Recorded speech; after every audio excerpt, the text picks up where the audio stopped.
Aujourd'hui, c'est l'avant-dernière séance avant les grandes vacances. Et c'est vrai que on a beaucoup développé la théorie de la situation, pour dire comme ça. C'est logique parce que agir, penser, agir dans la complexité, résister dans la complexité, exigeait quand même ni plus ni moins qu'une définition de quelle est la bonne mesure où on peut agir, n'est-ce pas? C'est-à-dire, si on critique la pensée globale comme pensée coloniale, comme pensée totalisante, n'est-ce pas? Et on dit, bon, l'agir local, les pensées locales, c'est vrai que ça pose une question, pour dire comme ça, de la dimension, la taille de là où on agit.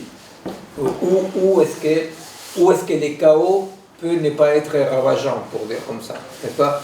C'est-à-dire, où est-ce que la complexité n'est pas d'une telle épaisseur que fait que finalement tout agir devient vain parce que faire ci ou faire ça c'est la même chose, n'est-ce pas?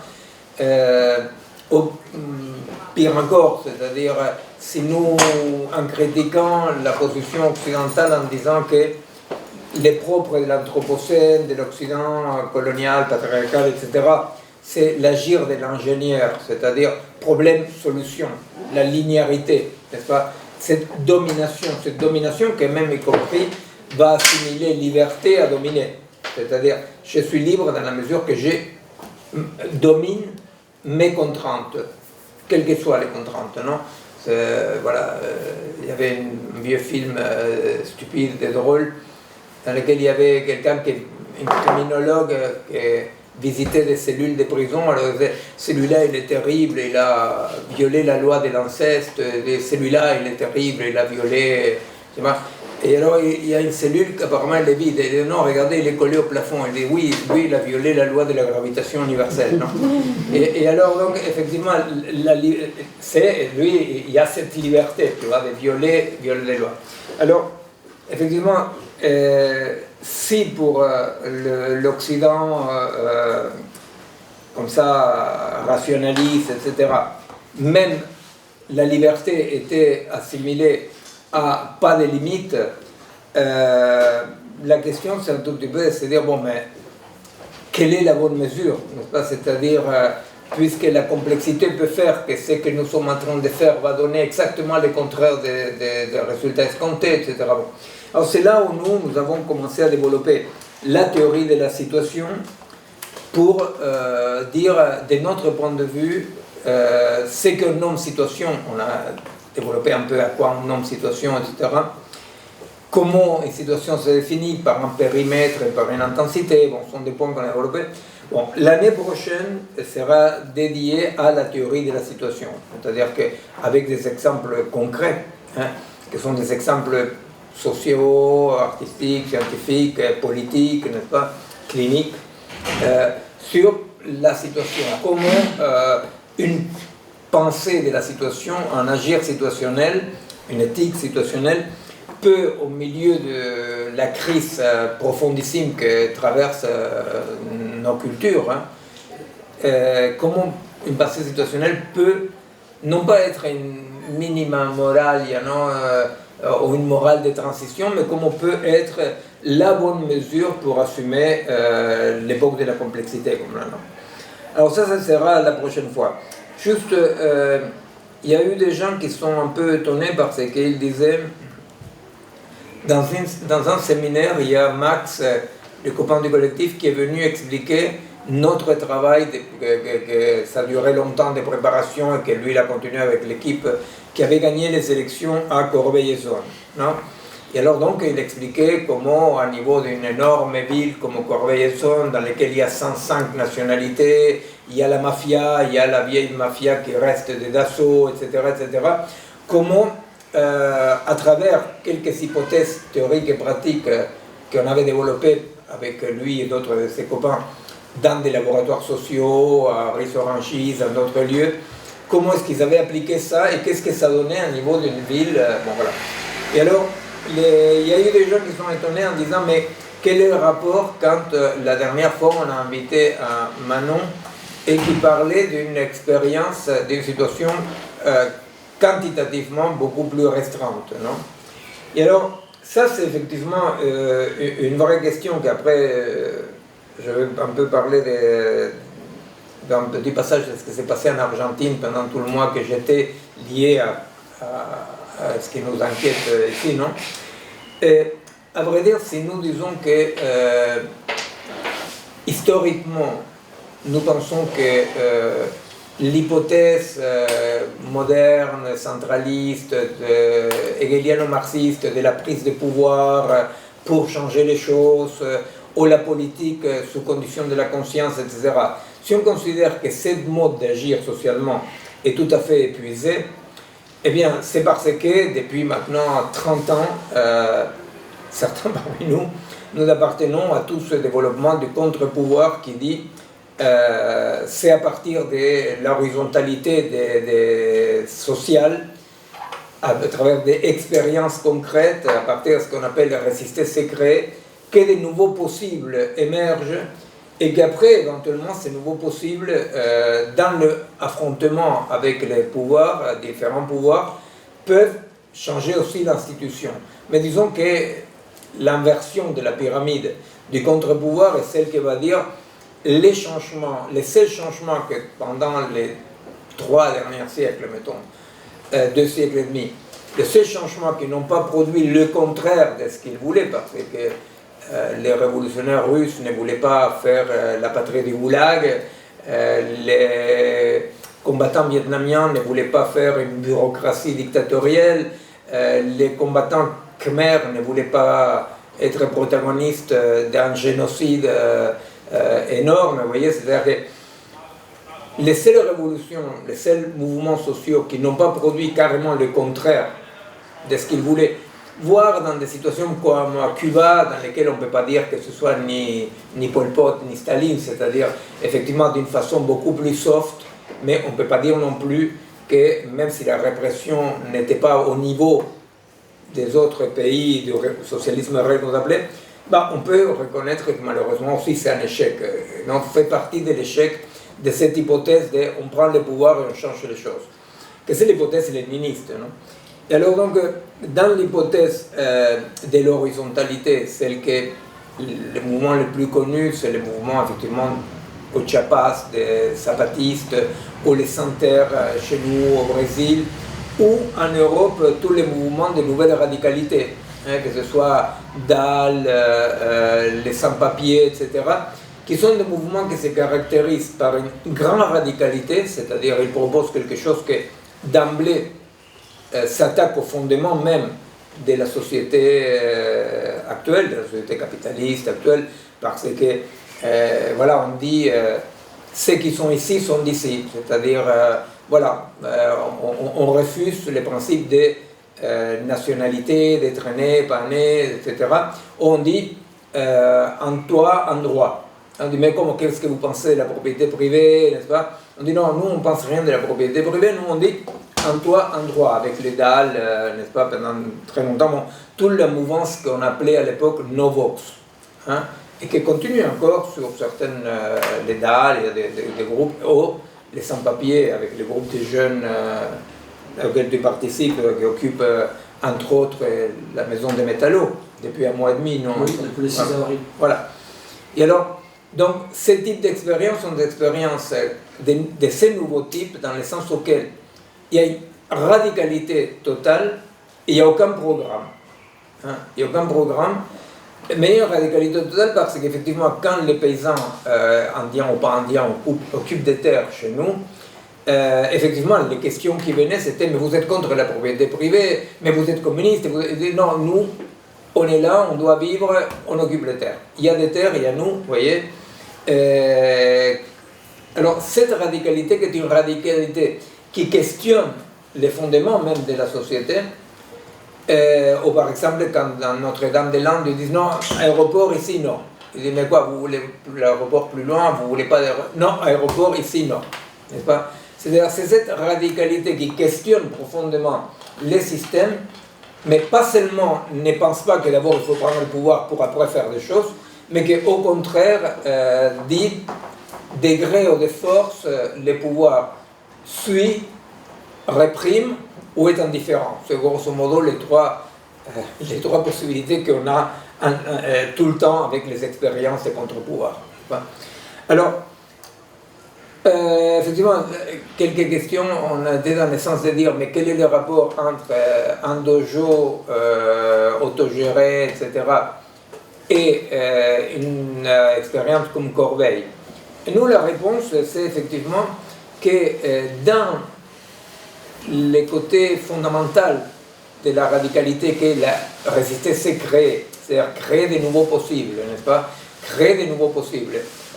C'est là où il y a l'inversion par rapport au modèle hegeliano-marxiste, n'est-ce pas? C'est-à-dire, les possibles doivent se développer et d'une façon un tout petit peu empirique, c'est-à-dire, ils doivent montrer la possibilité ou pas possibilité de la chose, n'est-ce pas? C'est-à-dire, c'est viable, c'est pas viable, n'est-ce pas? Mais par rapport à la possibilité concrète, n'est-ce pas? Et alors, nous on dit, mais voilà, nous on a voulu montrer, personne ne nous a demandé, mais pourquoi vous parlez de Corbeil, par exemple? C'était très clair que, bon, d'abord c'était des comportements collectifs qui ont développé ça, etc.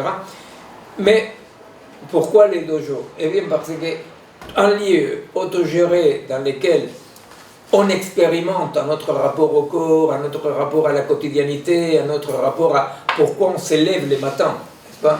Un autre rapport désirant, pour le dire un peu avec ces mots-là, et bien pour nous, ça fait partie de ces très très très vastes, conflictuels, contradictoires soubassements, dans lesquels aujourd'hui, pour aujourd'hui, on expérimente de nouveaux possibles, n'est-ce pas? Et que pas toujours arrivent à des points dans lesquels ils sont obligés pour survivre et de s'affronter.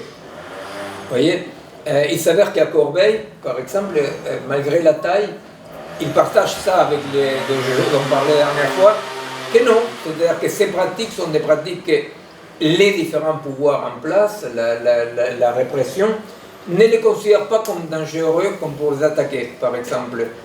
Pourquoi pas? Bon, une chose qui est évidente, on parlait tout à l'heure avec Marie-Laure, c'est qu'il ne faut surtout pas avoir, c'est comme jauge de la certitude de notre agir, l'effet d'être réprimé.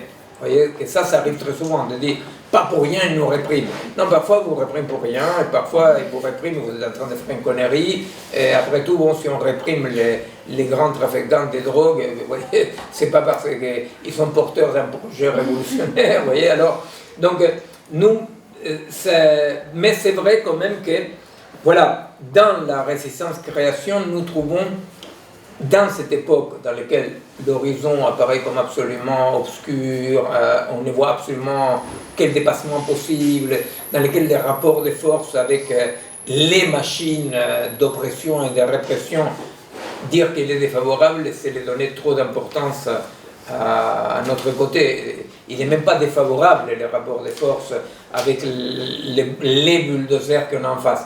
Il est inexistant pour dire comme ça. Il n'y a pas de rapport de force parce que toutes les expériences que se développent, aussi puissantes soient-elles, et je parle des expériences même, c'est ce qu'ils disent par exemple dans un des derniers documents, un document d'un mois et demi, un truc comme ça, les zapatistes.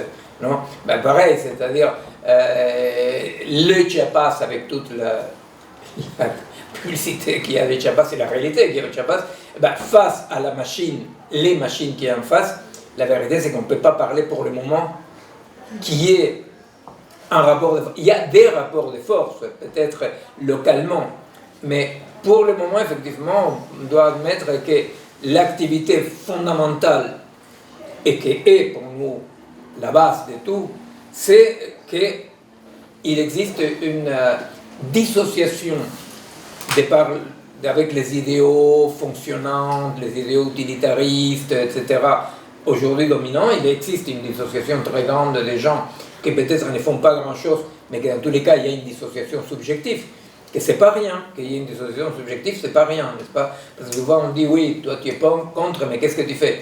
Bah, ce n'est pas rien quand même de ne pas être absolument colonisé dans la tête et désirer ce qu'ils nous disent de désirer, vous comprenez? Alors, cette résistance-création, elle est très très très diffuse est multiple. Il va effectivement des Notre-Dame-des-Landes, de Chiapas, les sans-terre, les sans-papiers, ça va sur des choses, peut-être certaines pratiques que moi je ne connais pas directement, mais que beaucoup de nos copains, les copines nous parlent, les pratiques d'un groupe de la résistance kurde qui suit Öcalan, qui a beaucoup changé. Lui était quelqu'un qui était tout à fait dans une vision classique marxiste.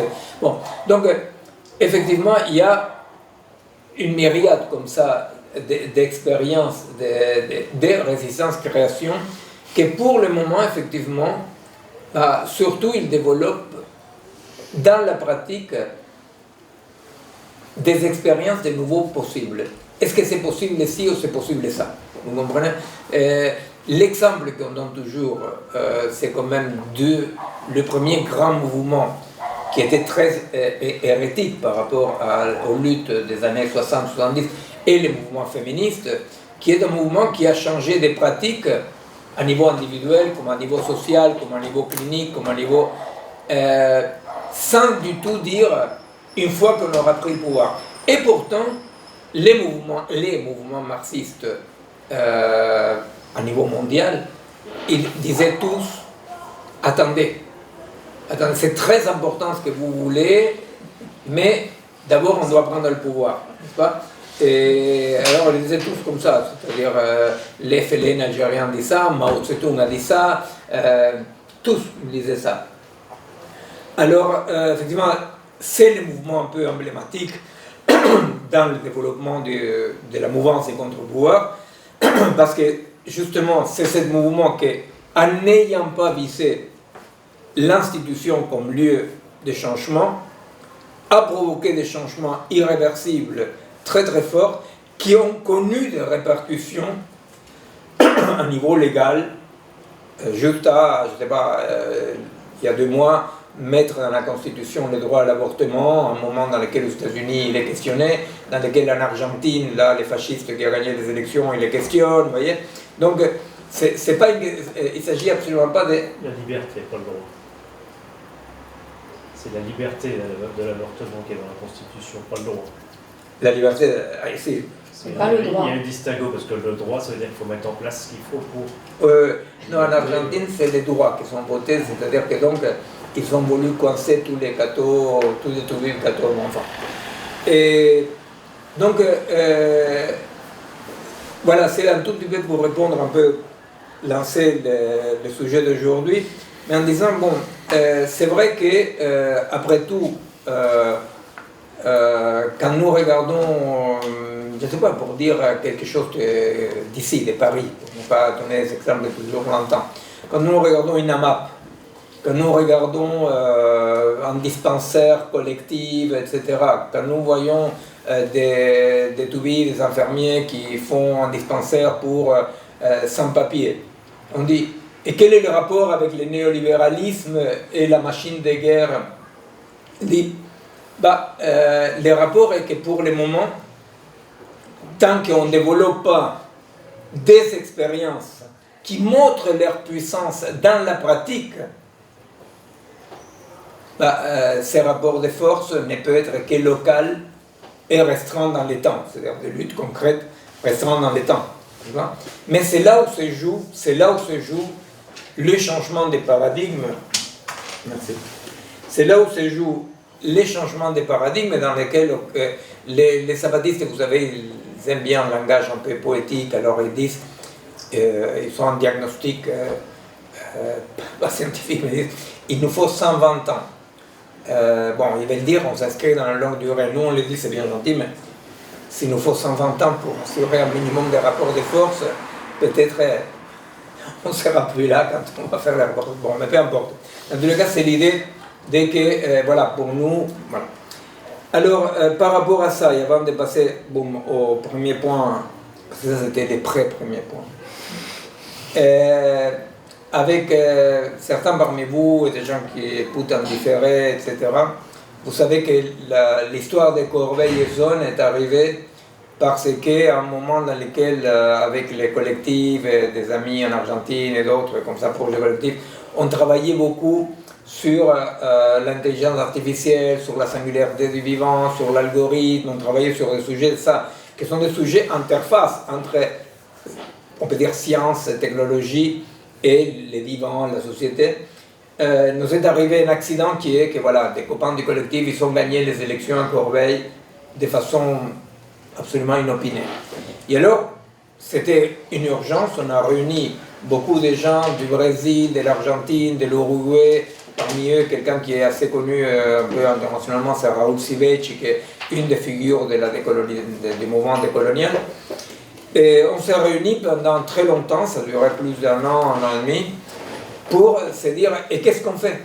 Qu'est-ce qu'on a à dire, nous, comme pratique? Qu'est-ce qu'on a à dire par rapport à quand on a une responsabilité comme ça, dans laquelle il y a de la gestion, vous comprenez? Parce que là, il fallait aussi faire de la gestion, pas seulement des laboratoires sociaux. À partir de ce travail-là, ils sont nés plusieurs publications.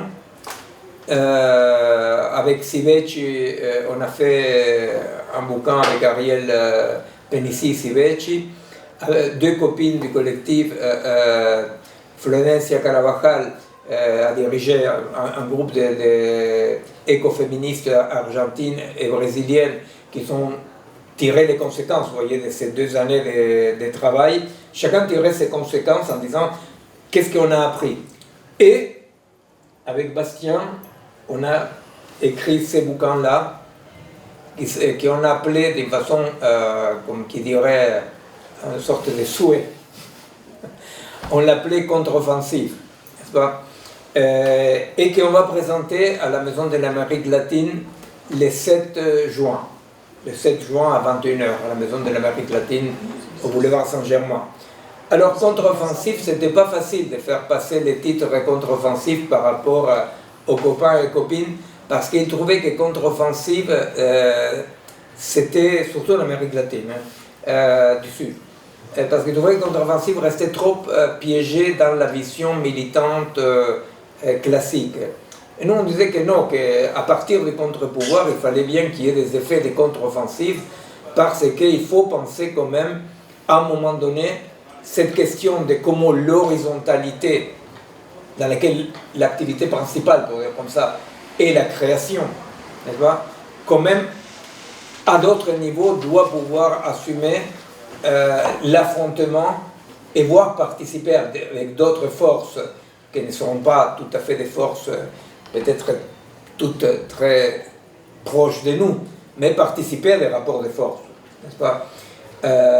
Alors, bon voilà, c'était un tout petit peu tout un débat par rapport à cette idée si est-ce qu'on pouvait penser en termes d'une contre-offensive, dans le sens de dire quand même si nous partons de la base de qu'on ne peut absolument pas proposer un modèle quelconque, n'est-ce pas?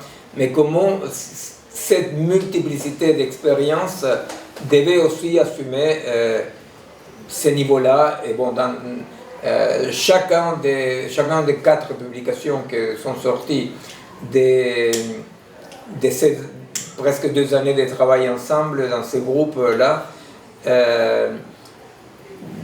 était centré sur quelque chose de particulier. Et nous, on a voulu les centrer sur plutôt les côtés, plus contre-offensifs, n'est-ce pas? C'est-à-dire comment nous voyons les passages d'un niveau à l'autre. Alors, par rapport à la question, dernier point là, non? Par rapport à la question des résistances et création, j'avais commencé à parler il y a 2 séminaires un tout petit peu de cette controverse qui s'est développée en France à l'époque de la Révolution française entre Robespierre et ses amis et Condorcet. Non?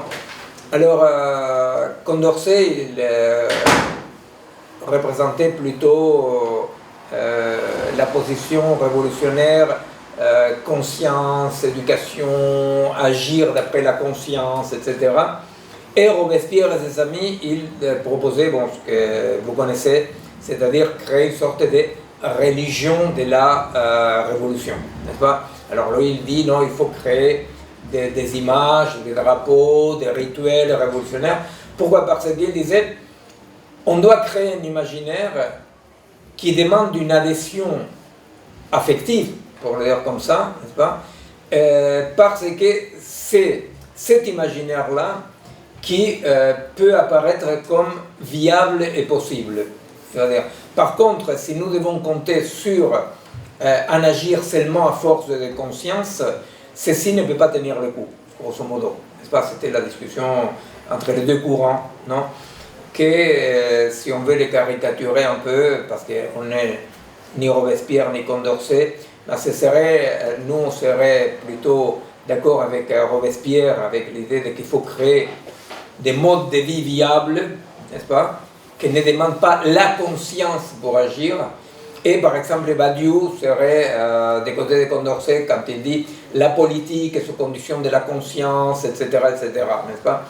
Alors, ça veut dire que dans les hypothèses de base des créations-résistance, effectivement, il y a cette idée de que, pour le dire d'une façon un peu directe, un peu comme ça, il s'agit de créer de nouveaux modes de vie qui produisent une adhésion d'aliénation, pour dire comme ça, vous comprenez, je le dis d'une façon provocante, effectivement, mais c'est l'idée de que si quelqu'un va se lever le matin pour autre chose que pour gagner des sous et pour être efficace, si quelqu'un va évaluer sa vie par rapport à son rapport à l'environnement, par rapport à son rapport au vivant, n'est-ce pas? Si quelqu'un va considérer que sa mort individuelle, ce n'est qu'un accident et un détail par rapport au fait que notre vie individuelle participe de la vivre, etc., ceci n'est pas possible sous conscience, vous comprenez? C'est-à-dire que ce n'est pas possible que quelqu'un change son quotidien concret, sous conscience, vous voyez? Et il faut bien quand même qu'il y ait des images. Alors, aliénation, je ne le dis pas dans le sens péjoratif que ça a pris pendant très longtemps, mais le fait est que, effectivement, on se structure. Par aliénation, je veux dire qu'on se structure nos tropismes, nos désirs, nos images de bonheur, vous voyez, nos images identificatoires de bonheur. Nous, avec Edith Charlton, on avait écrit un bouquin qui s'appelait La critique du bonheur, dans lequel on parlait de ça il y a très longtemps, les images identificatoires de bonheur. Vous voyez, c'est-à-dire, quelle est l'image qui à moi m'évoque le bonheur, n'est-ce pas? Et on voit bien comment de ces côtés-là, la réaction néolibérale, postmoderne, etc., a gagné ce combat absolument. Et il n'existe presque pas des esthétiques alternatives, n'est-ce pas? Il est très difficile aujourd'hui, mettons, un truc caricatural pour des parents, je ne sais pas quoi, penser que leur fils, fille, jeune adulte, qui vit dans une chambre de bonne et qui a froid l'hiver et chaud l'été et qui gagne 3 sous, mais qui quand même joue la guitare, il est très difficile de dire mon enfant va bien. Tu vois? Pourquoi? Parce qu'effectivement, non mais c'est difficile. Sauf que, croyez-moi, moi qui ai traversé plusieurs époques et générations, croyez-moi que quand moi j'avais 20 ans, l'image identificatoire de bonheur était exactement celle-là, tu vois, c'est-à-dire à tel point que si par malheur tu avais un peu trop de sous, ou si papa, maman t'avais loué un appartement un peu grand, tu faisais bien attention de que tes copains et tes copines ne voient pas que tu avais une maison très grande, que tu avais des sous, parce que tu étais, comme on dirait aujourd'hui, un loser, n'est-ce pas? Alors, quand je parle de la position classique de Robespierre, n'est-ce pas, je sais que Robespierre n'a pas une bonne presse, mais je parle juste de ces points-là. Alors, non, j'allais faire des mauvaises blagues, mais non. Alors, donc, ce qu'on veut dire par là, on veut dire qu'il ne s'agit pas d'avoir des idées. Par rapport à des idées, avec Bastien, on a fait tout un passage dans un bouquin antérieur d'analyse de la fantastique chanson de Brassens, Mourir pour des idées, non? Alors, mourir pour des idées, oui, mais des morlantes. Alors, parce qu'effectivement, mourir pour des idées, c'est toujours te faire couillonner. C'est te faire couillonner, quoi. C'est-à-dire, est-ce que ça veut dire que tu ne peux pas, dans un affrontement légitime, Sin te faire couillonner, mourir. Non. La question c'est, dans un affrontement dans lequel toi tu es en train de lutter pour quelque chose qui n'est pas une idée, mais qui est une pratique concrète, n'est-ce pas? Et ben, tu dis, ben voilà, c'est-à-dire, je ne sais pas, il y a peu de temps, il y a encore un jeune Mapuche qui est mort en Patagonie, dans la répression déclenchée par les fascistes actuels. Et ben, il n'est pas mort pour des idées, vous comprenez? Il est mort parce que les Européens viennent acheter, parmi eux Benetton, vous savez, achètent des hectares et des hectares de terre, et qu'ils mettent des moutons, et qu'ils cassent tout l'écosystème, et qu'ils virent à coups de feu les Indiens. Et ben, les Mapuches qui risquent leur vie aujourd'hui au sud du Chili aussi, en luttant contre le gouvernement de gauche de Santiago, ces Mapuches qui sont en train de lutter, même si par malheur il y en a qui meurent, ils ne meurent pas pour des idées, vous comprenez, ils meurent pour des trucs concrets, c'est que nous appelons développer des évidences situationnelles, vous comprenez. Alors donc, à vrai dire, la question dit d'une façon provocatrice, non, de l'aliénation, ça veut dire ça, ça veut dire comment vivre, vous comprenez, comment vivre, qu'est-ce qui me fait désirer, qu'est-ce qui me donne envie de me lever le matin. Eh bien, cette bataille-là, pour le dire comme ça, cette bras de fer-là, est fondamentale. Et comment elle se développe que par des pratiques. Parce que ce n'est pas opposé à un monde réellement existant des idées. Parce que, d'un point de vue philosophique, effectivement, nous savons que tout monde vraiment existant, il est infiniment plus puissant que n'importe quel projet non existant. C'est-à-dire, bien. Alors, donc, en Argentine, justement, se développent les collectifs avec d'autres collectifs, avec des réseaux. Alors, la réalité, elle est très très dure parce que, disons que l'échec répété des expériences classiques découragent énormément les gens. C'est-à-dire, vous imaginez que, bon, même d'un point de vue narcissique, une chose c'est de lutter contre des militaires fascistes, autre chose c'est d'opposer à quelqu'un, un fasciste qui était élu avec 60% des voix. Vous voyez, c'est un peu plus compliqué de dire j'ai raison. Tu as raison, mais voilà, il fait 60% des voix. Et c'est les secteurs populaires qui sont votés. C'est quand même une réaction antiféministe très radicale qui a voté parce que Milei représente la dignité du mâle contre la trans, l'homosexualité qui est une maladie, tout ça, n'est-ce pas? C'est-à-dire, alors, en Argentine, effectivement, les axes de lutte que je voulais juste... non, mais il va s'en aller. Non, il n'a pas pour longtemps. Bon. Les axes de lutte et les défis que je voulais commenter pour faire lien avec cette avant-dernière séance, en première, c'était par rapport à un travail qu'on a publié avec un membre du collectif de l'Argentine, Ariel Penici, on l'appelait L'intelligence artificielle ne pense pas, les cerveaux non plus. C'est un bouquin qui est sorti en Amérique du Sud, en Italie, en France pour le moment, non. Pourquoi? Parce qu'effectivement, parmi les sollicitations qui nous ont fait, c'était la centrale des travailleurs, la CTA, qui est la centrale des travailleurs de gauche, parce qu'il y a une centrale des travailleurs majoritaire qui est assez de droite. C'est compliqué parce que ceux qui ont entendu parler de ces trucs incompréhensibles en dehors de l'Argentine, qui est le péronisme. Et le péronisme est un mouvement qui est très compliqué. Alors on ne peut pas dire que ce soit des droites classiques, vous voyez, c'est-à-dire c'est pas Milei. Milei c'est le président argentin. Bon, en tant qu'argentin, j'imagine que tout le monde connaît.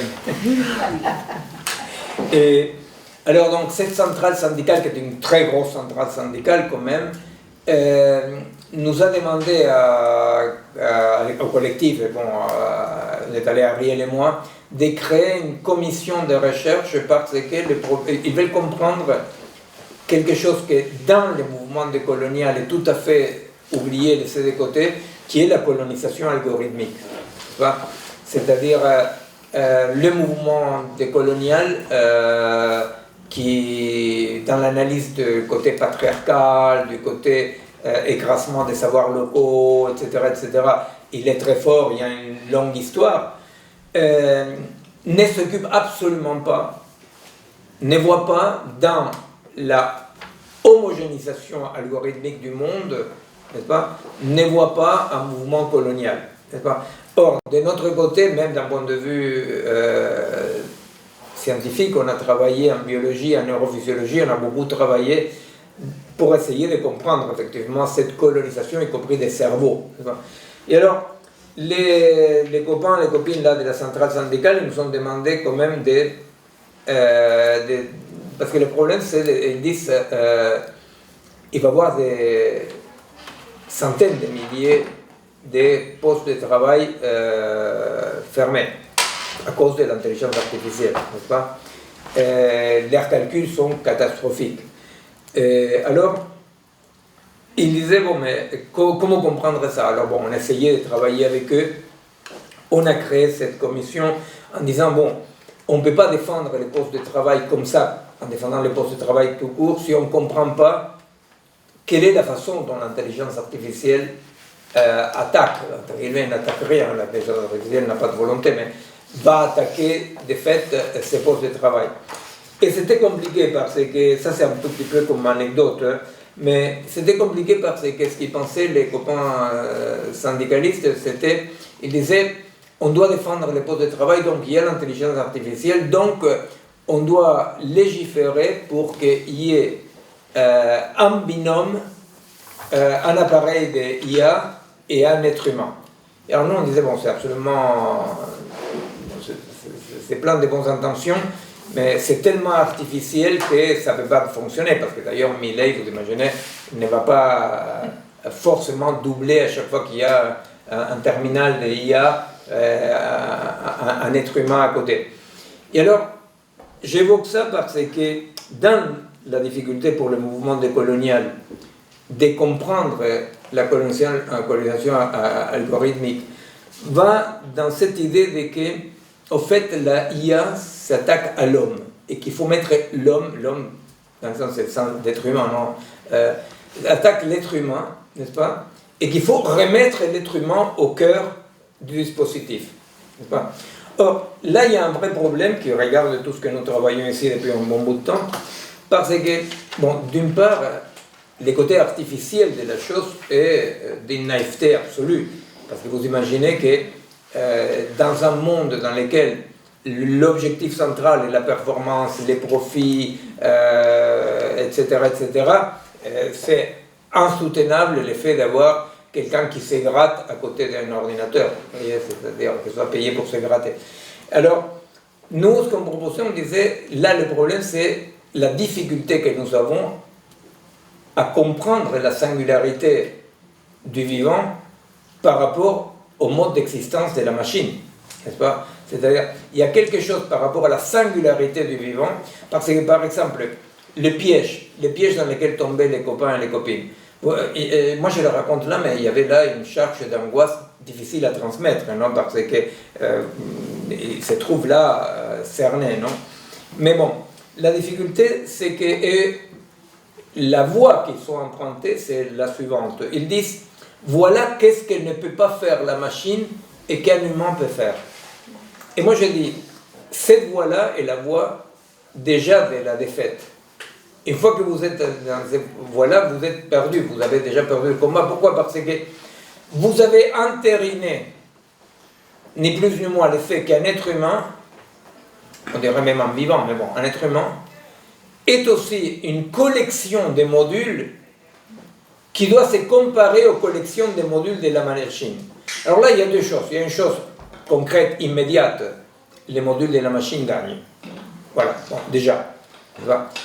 Et d'autre part, il y a quelque chose de beaucoup plus profond et triste et terrible, c'est qu'on a entériné une vision agrégative de l'être humain et du vivant, et non pas comme un principe organique dans lequel les modules compétences, comme on les appelle, ce sont des épiphénomènes.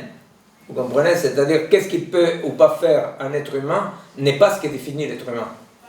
Mais c'est là où il y a la défaite, vous comprenez? C'est ça la défaite face au néolibéralisme. Quand on essaye de montrer les compétences de l'être humain pour l'opposer aux compétences de la machine. On a déjà perdu, vous comprenez? Parce que imaginez-vous qu'on trouve, en cherchant à la loupe, on trouve 3 compétences qui permettent qu'un journaliste de chair et en os peut garder son poste par rapport à ChatGPT.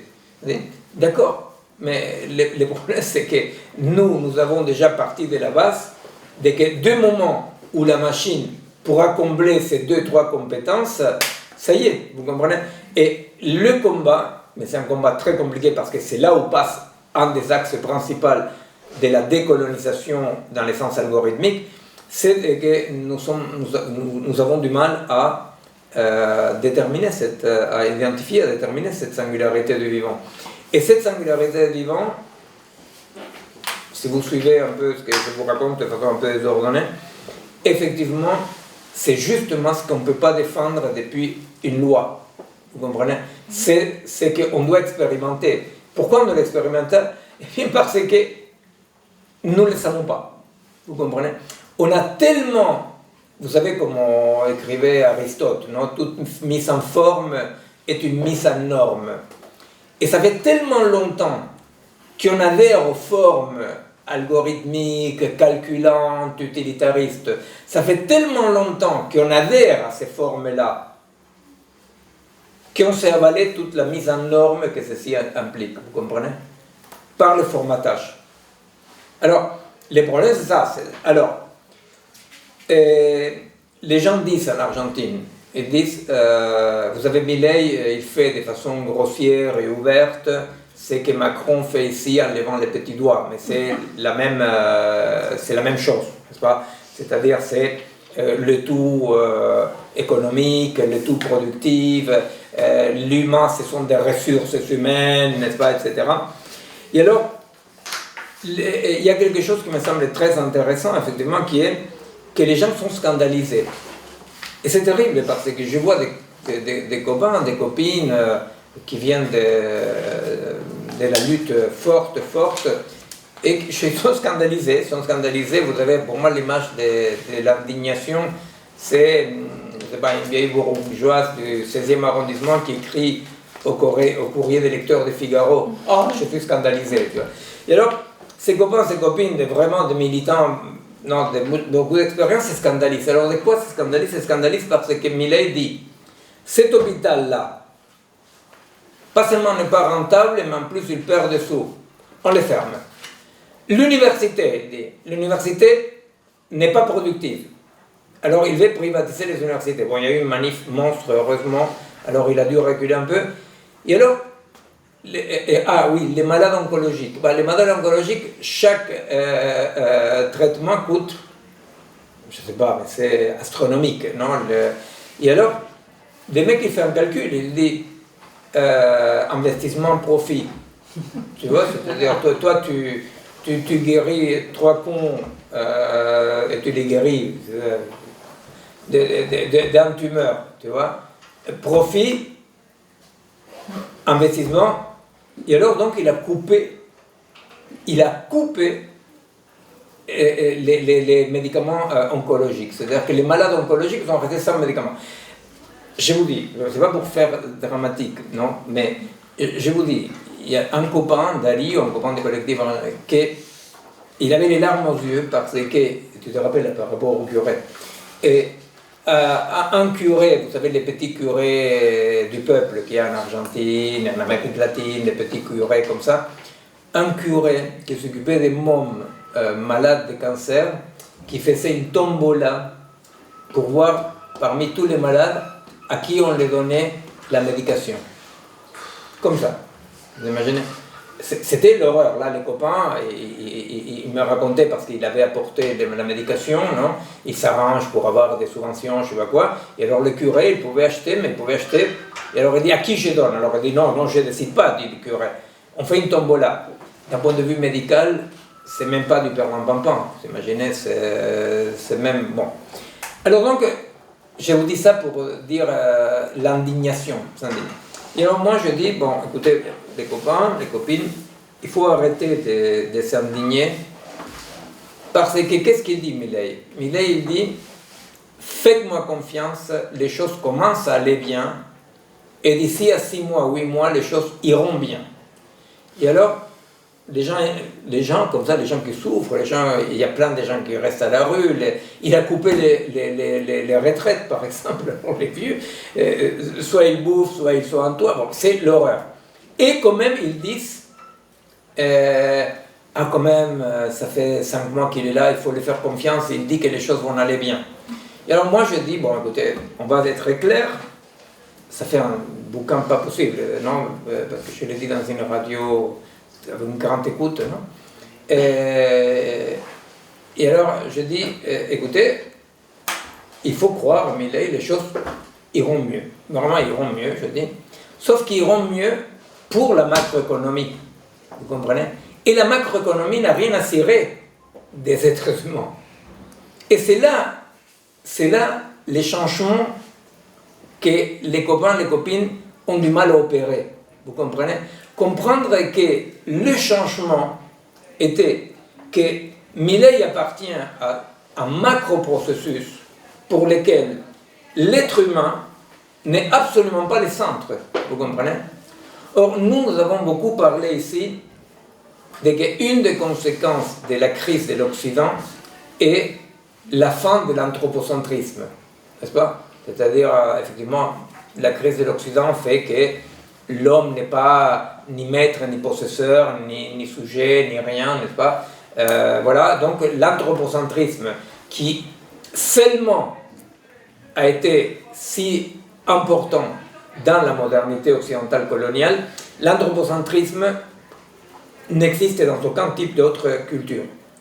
Aussi différentes soient, non pas que les différentes cultures ne font pas la différence entre les jaguars et l'être humain, mais simplement les découpages de l'existant ne s'opèrent pas en disant il y a l'humain, il y a l'animal, il y a la nature, c'est autre mode de découpage dans toutes les autres cultures, n'est-ce pas? Totémisme, analogisme, animisme. Bon.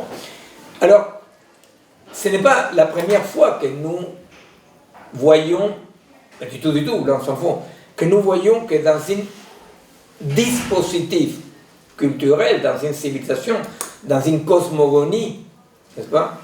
Ce n'est pas la première fois que dans une cosmogonie, l'être humain n'est pas au centre, vous comprenez? C'est là où il y a l'erreur de l'indignation. Ils disent, mais comment ils ne pensent pas à l'homme? Il dit, bien sûr. Et pourquoi ils penseraient à l'être humain? Vous comprenez? Si nous pouvons penser les cosmogonies comme des macro-processus qui incluent, entre autres, les humains, non? Il n'y a aucune raison pour penser qu'il y a une sorte de transcendance métaphysique de la centralité de l'importance de l'humain pour toutes les cultures. Il n'y a aucune raison parce que c'est pas comme ça. Tout n'est pas parce que c'est pas comme ça. C'est-à-dire, il n'y a pas. C'est-à-dire, nous trouvons les racines de ça dans les 3 religions du livre, effectivement, n'est-ce pas? Qui sont les racines de ce qui va devenir beaucoup plus tard l'anthropocentrisme. Mais pourquoi beaucoup plus tard? Eh bien, parce que dans les religions du livre, pendant très longtemps, c'était déocentré. C'était pas l'être humain qui était au centre, c'était Dieu quand même, n'est-ce pas? Alors, c'est très récent et ça correspond à une mode d'autoproduction du monde, celle dans laquelle l'être humain est au centre. Donc la question c'est que nous devons comprendre qu'il y a, pour le dire comme ça, un changement de divinité. Vous comprenez? C'est quoi une divinité? Une divinité, c'est ce qui apparaît dans chaque culture, dans chaque cosmogonie plutôt, comme le sujet, le créateur du monde et de l'ordre, surtout, non? D'un cosmos. Hein? Alors, cette divinité ou ce personnage central qui n'a jamais été, mis à part dans la modernité occidentale, l'être humain, n'est-ce pas? Ce personnage central, il est intouchable. Vous voyez, c'est pour ça que la divinité est intouchable. Nous avons beaucoup parlé ici des les biopouvoirs comme justement ces moments dans lesquels l'homme, comme dirait Foucault, l'homme, non, la mort de l'homme se matérialise aussi par la touchabilité du corps. Vous comprenez? C'est-à-dire que le corps devient à gérer, le vivant devient à gérer comme une matière de plus. Vous voyez? Alors, ce vivant qui est à gérer comme une matière de plus, qui ont produit des connaissances comme un objet, n'est-ce pas? C'est-à-dire, le sujet cartésien est devenu un objet de connaissances et d'exploitation, d'utilisation, et doit rendre compte de sa utilité et efficacité. Sinon, je ferme l'hôpital. Vous comprenez? Eh bien, pourquoi je dis, il faut arrêter de s'indigner, il faut comprendre qu'ici, nous sommes devant l'émergence très radicale et très profonde d'un autre macro-processus ordonné par autre chose. Vous comprenez? Ordonné par une autre, entre guillemets, divinité. Donc c'est compréhensible, ça. Alors, effectivement, après on va voir un tout petit peu les conséquences aussi de cette chute de l'anthropocentrisme. Mais à moi, il me semble très important parce que je m'attarde un peu trop là-dessus, mais parce qu'avec des amis très très proches, ici en France, comme ça peut être les centres Primo Levi, desquels moi je participe du comité scientifique, qui s'occupe des tortures, etc. Avec Amnesty, souvent j'ai eu cette discussion en disant vous devez tirer les conséquences de cette, entre guillemets, mort de l'homme, et c'est le mode dans lequel Foucault nomme la fin de l'anthropocentrisme, finalement, n'est-ce pas? Parce que les conséquences, c'est que quelqu'un soit torturé, ça n'indigne plus personne. Vous comprenez? C'est-à-dire que les corps redeviennent touchables. Pourquoi? Eh bien parce que ce n'est plus la divinité. Vous comprenez? C'est-à-dire, est touchable, est manipulable, est utilisable tous ceux qui échappent à la position centrale de la divinité. Et effectivement, c'est que Foucault énonce comme la limite, disons, non? Nous, on a continué quelque part ces chemins-là, n'est-ce pas? Mais la limite, quand Foucault énonce la mort de l'homme, il veut dire, ben voilà, c'est la fin de ce dispositif, n'est-ce pas? De cette mode, dirons-nous, d'autoconstruction du monde, dans lequel est-ce que l'homme était intouchable? C'est difficile de dire que l'être humain était intouchable quand on voit les boucheries sans fin de la modernité.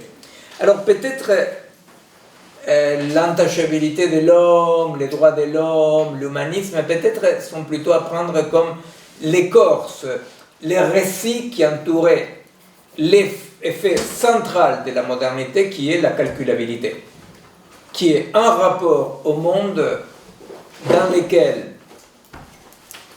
le numérique est réel et le réel est numérique, n'est-ce pas? Ou comme on dirait quelqu'un de plus noble, le réel est rationnel et le rationnel est réel, n'est-ce pas? Mais bon, que le réel soit numérique, c'est une façon grossière d'évoquer la mathésis universelle de Galilée, la mathésis universelle. Hein. Alors, effectivement, ce qui est le propre de l'Anthropocène n'est pas les récits cartésiens, vous voyez?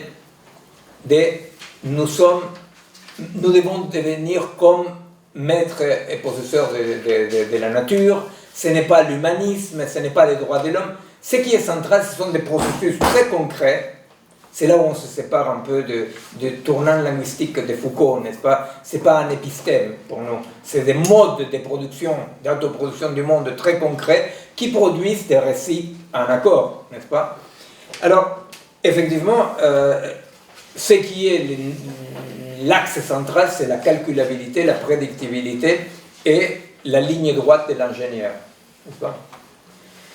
Et alors, là, je vais juste vous demander un tout petit peu d'attention par rapport à un point, n'est-ce pas? Parce que, effectivement, la colonisation occidentale, qui va inventer l'idée d'un monde et qui va prendre comme un élément central de cette calculabilité du monde, non, les principes d'universalité, d'universel, n'est-ce pas? Il y a des vérités universelles, n'est-ce pas? Ce qui va accompagner la mathésis universelle, c'est que dans tous les mondes possibles, dans toutes les situations possibles, ceci est vrai. Et quoi, qu'est-ce qui est vrai dans toute situation? Est vrai ce que la calculabilité scientifique constate comme vrai. Nous avons beaucoup développé dans 2 séminaires passés, alors je ne vais pas revenir là-dessus, mais nous avons développé ces points qu'on appelait les points galiléens, n'est-ce pas? Ces points dans lesquels, pour le dire comme ça, la pierre et la feuille tombent à la même vitesse de la tour de Pise, sauf que pour cela, il faut isoler un tas de vecteurs, n'est-ce pas? Procéder à un réductionnisme qui me permet d'arriver à une sorte de noyau calculable, vous comprenez? Pour faire la formule de la chute de corps, et que cette formule soit la même pour la feuille qui tombe que pour la pierre qui tombe, je dois effectivement procéder à un réductionnisme énorme des variables, qui est la friction de l'air, qui est les poids spécifiques, qui est un tas d'éléments, n'est-ce pas?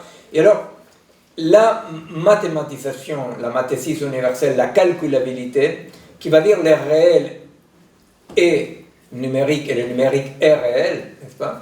Eh bien, pour arriver là, effectivement, nous avons ces processus dans lesquels l'humanité va gagner une puissance d'agir énorme, n'est-ce pas? C'est-à-dire, c'est le développement des sciences et des connaissances de la modernité, immense, n'est-ce pas? C'est-à-dire, on ne peut pas juger ça par oui ou par non, mais effectivement, ça donne une puissance immense. Mais cette puissance, dans son caractère et sa nécessité intrinsèque d'universalité, aussi se traduit dans la pratique coloniale, n'est-ce pas? Dans la colonisation. Parce que tous les autres savoirs devaient se soumettre aux savoirs universellement valables que sont ceux de la calculabilité. Or, quel est l'élément central de la pratique scientifique? Il n'y a pas de science, il y a des pratiques scientifiques. Non, il y a des connaissances scientifiquement prouvables et réfutables. Si elles ne sont pas réfutables, c'est pas... Alors, la colonisation occidentale passe de ces côtés-là, effectivement, passe des côtés de l'écrasement de toute particularité régionale par rapport, pas du tout, comme on l'a dit plusieurs fois, pas du tout par rapport à un savoir universellement dévoilé, mais par rapport à un besoin situationnel très concret qui était le mercantilisme. On avait besoin de mesurer pour vendre, on avait besoin de compter, on avait besoin de produire ce qu'on appelait à l'époque la monnaie des singes. Vous voyez, la monnaie des singes, ça veut dire une monnaie qui n'a aucune valeur intrinsèque, que ça sert simplement pour échanger, n'est-ce pas? Alors, cette calculabilité du monde, loin de représenter comme ça l'idée moderne, l'épopée de l'humanité vers les lumières qui avancent sur l'obscurité, surtout correspond à un besoin très concret de calculabilité dans l'échange, dans la capitalisation, etc., etc., et produit un tas de savoirs fantastiques avec ça. Eh bien, le problème, c'est que la calculabilité agit par rapport à la calculabilité ou l'exigence des preuves scientifiques agit par rapport, parmi d'autres principes, les principes d'expérience, répétabilité, réfutabilité, mais obéit à un principe très concret qui est celui de la continuité par continuité, par contiguïté, pardon. La continuité par contiguïté, vous comprenez? C'est-à-dire, je ne peux pas opérer des sauts, vous comprenez? Continuité par contiguïté, ça veut dire que je dois être en mesure de démontrer mon chemin, la continuité de mon chemin de démonstration par contiguïté. À vrai dire, nous, même en neurophysiologie, il y a très longtemps, on travaillait là-dessus avec Herman Aldag, Claude Sekroun, on a fait même un bouquin là-dessus. On s'est amusé à voir comment penser dans la pratique un chercheur scientifique. Et à vrai dire, dans la pratique, ce qui s'est passé, c'est que ce que tu trouves, c'est ce qu'Einstein va dire très clairement. Et Einstein dit, je trouve et après je cherche, n'est-ce pas? C'est-à-dire qu'il y a, boum, quelque chose qui me touche, et après je cherche les pas qui me permettent d'arriver à ça. C'est pour ça que la gravitation universelle, tu peux l'étudier 10 fois, 20 fois, il y a quelque chose que tu as du mal à intégrer. Pourquoi? Parce que ce que tu ne peux pas intégrer pas à pas, c'est que pour comprendre la gravitation universelle, il a fallu le flash qu'à un moment donné a permis. Alors donc je trouve, après je cherche. Bien. Mais dans tous les cas, l'exigence de scientificité moderne, Einstein va la respecter absolument. Il ne reste pas à cette intuition géniale. Il va reconstruire les pas qui nous mènent. Or, à vrai dire, l'exigence d'un système fondé sur la continuité-contiguïté ne correspond pas à un principe organique. Un principe organique, c'est le principe du vivant, c'est le principe d'une langue, c'est le principe d'une société, non? Alors par organique, pour aller vite, toujours on cite Kant dans la critique de la faculté de juger, dans lequel il va dire un organisme est ce dispositif dans lequel chaque partie est pour et par l'autre. C'est-à-dire que toutes les parties sont pour et par l'autre, et non pas par contiguïté.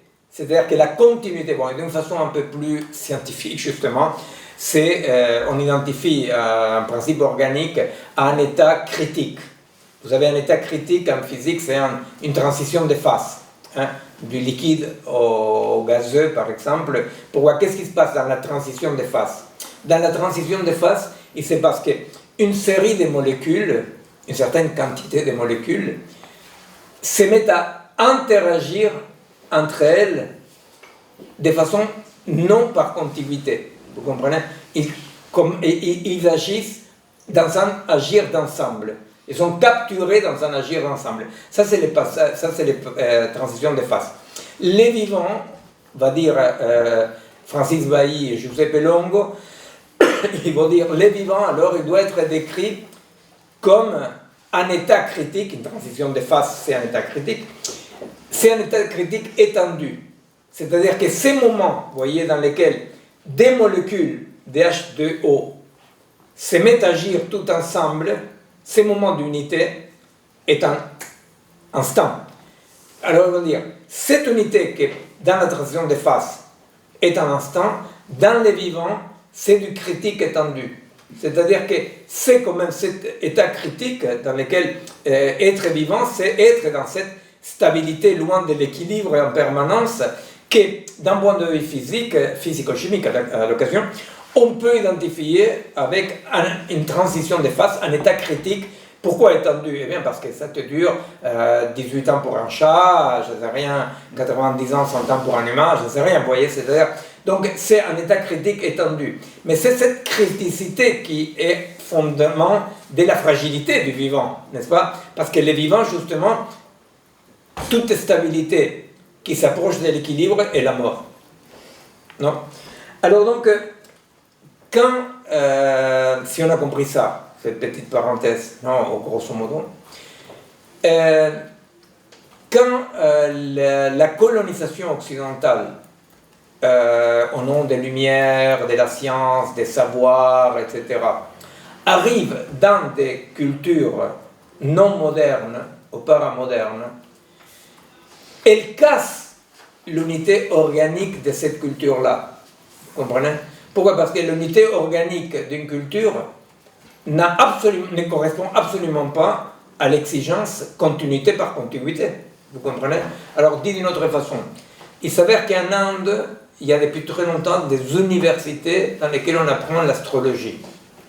Et maintenant, ils sont ouverts au Mexique aussi. Et ici, je ne me souviens pas dans quelle fac il y a une chaire d'astrologie, n'est-ce pas? Et alors, qu'est-ce qui se passe avec l'astrologie? Ben voilà, l'astrologie, c'est un type classique des savoirs dans lesquels la continuité n'est pas donnée par continuité du tout. Non? C'est compréhensible. Non? C'est-à-dire, quelle était la constellation, comment était ordonnée la constellation le jour de ma naissance, établir une continuité par continuité, ça semble un peu compliqué, n'est-ce pas? C'est-à-dire, alors donc, toutes les cultures, ils sont toujours participer, fonctionner à partir de ces principes organiques de la continuité n'est pas donnée par continuité. Et notre culture, je dis notre ici parce qu'à Paris, quand je suis à Buenos Aires, je dis la nôtre, c'est notre. La nôtre d'ici n'échappe pas à ça. Il suffit de penser des choses très bien vues. Vous voyez, la psychanalyse, par exemple. Essayer d'établir, par exemple, un principe de continuité-contiguïté avec les catégories psychanalytiques. Ben, c'est absolument impossible. Quand Popper dit la psychanalyse n'est pas scientifique, ben, bien entendu qu'elle n'est pas scientifique, n'est-ce pas? Et tous les efforts qu'ils ont fait pas mal de psy pour changer la science étaient ridicules.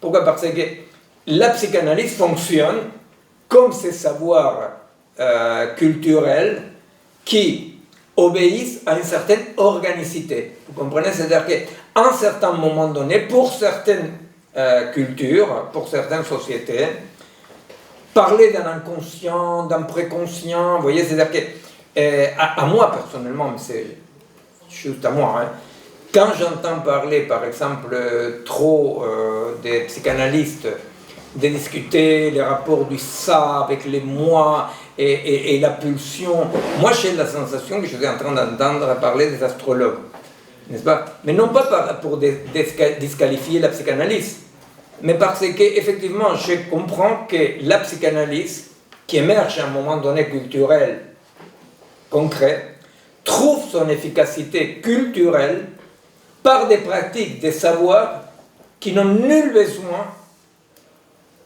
d'être légitimés par une contiguïté.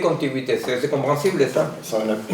Les rapports entre les rites et les rythmes qu'on a déjà évoqués aussi relèvent de ce même type de continuité sans contiguïté. Et justement, l'erreur de la science occidentale est d'avoir absolument cherché à expliquer une continuité par contiguïté de rites par rapport au rythme. Qui sont restés en réalité indépliables et donc ont été évidemment mis dans la catégorie de l'obscurantisme. Voilà. Donc ce type de rapport-là relève d'une continuité sans contiguïté. Bien sûr, c'est-à-dire qu'au fait, en réalité, même quand nous disons, d'accord, l'Occident colonial, etc., c'est, vous savez, si on reprend les 4 catégories, animisme, totémisme, analogisme, naturalisme des Descola, la première chose qui saute aux yeux de tout le monde, c'est qu'il y a une différence le naturalisme a une différence radicale par rapport aux autres. C'est-à-dire que ni l'analogisme, ni l'analogisme, ni le totémisme, ni l'animisme, on peut dire qu'elles sont nées, et surtout elles existent partout, n'est-ce pas? C'est-à-dire nous sommes tous un peu totémistes, un peu animistes, un peu analogistes, n'est-ce pas? Et il y a des cultures qui sont plus centrées dans ça. Par contre, la particularité du naturalisme, c'est-à-dire donc la culture de l'homme, comme dirait Foucault, l'Occident, c'est la seule de cette ontologie, comme les appellent les scolaires, qu'on peut dater la naissance et on peut dater la mort. Vous voyez? Pourquoi? Parce qu'effectivement, la force et la faiblesse de la société occidentale est que les principes continuité par continuité n'est pas assez organique. Vous comprenez?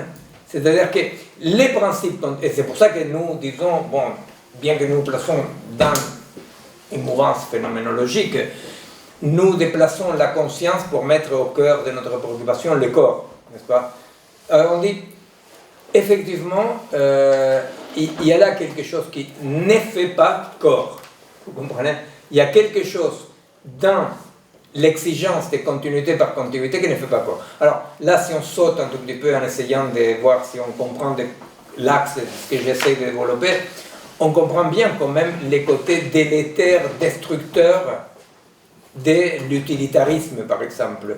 On comprend pourquoi les côtés délétères, destructeurs de l'efficacité, n'est-ce pas? C'est-à-dire qu'il y a quelque chose dans les épiphénomènes produits, et les phénomènes produits par les mondes calculants occidental qui écrasent des dimensions d'organicité qui expliquent effectivement les côtés destructeurs, n'est-ce pas? C'est-à-dire, si nous essayons de traiter un corps humain d'après juste les calculs exacts d'une intelligence artificielle, eh bien la première chose qui se passe, c'est qu'on le met en danger, n'est-ce pas? C'est-à-dire, dans toutes les questions et les débats autour de la médecine et les big data, diagnostics par big data, je ne sais pas quoi, surtout, là, ce qu'il y a, c'est que, vous savez, c'est la question qu'on pose, mais quel est le rôle du tout-vive dans la médecine de haute technicité,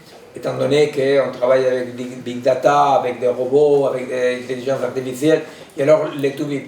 Eh bien, les tout-vives, on doit être, ou dans tous les cas, on devrait apprendre à nos internes à être, non, le garant de ce niveau de complexité qui protège l'organisme d'une calculabilité trop exacte, n'est-ce pas? Ni plus ni moins. C'est-à-dire, il faut apprendre, même par rapport à les fameux postes de travail, n'est-ce pas? Ben, il faut apprendre que les propres de la singularité du vivant, ben, c'est de résister à cette colonisation parce que, non pas idéologiquement, non pas politiquement, mais parce qu'elle est non viable. Elle est non viable. Vous savez, comme en néonatologie, on fait une douzaine de petits examens, de tests du nouveau-né, et le néonatologue il dit viable, non viable, ou à tel pourcentage. Eh bien, c'est non viable, dans ce sens-là, c'est non viable. Non? Et alors, effectivement, de ce point de vue-là, nous pouvons dire que si nous disons, c'est dont, comme ils disent les Français, c'est dont Millet est le nom. C'est chic, moi j'essaie de la placer parce que je sais que ça veut dire que je cause rien de la France. Et alors, c'est dont Millet est le nom, et le nom de ces macro-processus qui est tout à fait colonisé par la calculabilité rationaliste, exacte, qui, plutôt, et là je passe vite fait parce qu'on a beaucoup parlé de ça, mais bon, qui plutôt que de procéder par des découpages du monde, procède par discrétisation mathématisante du monde. C'est-à-dire que je vais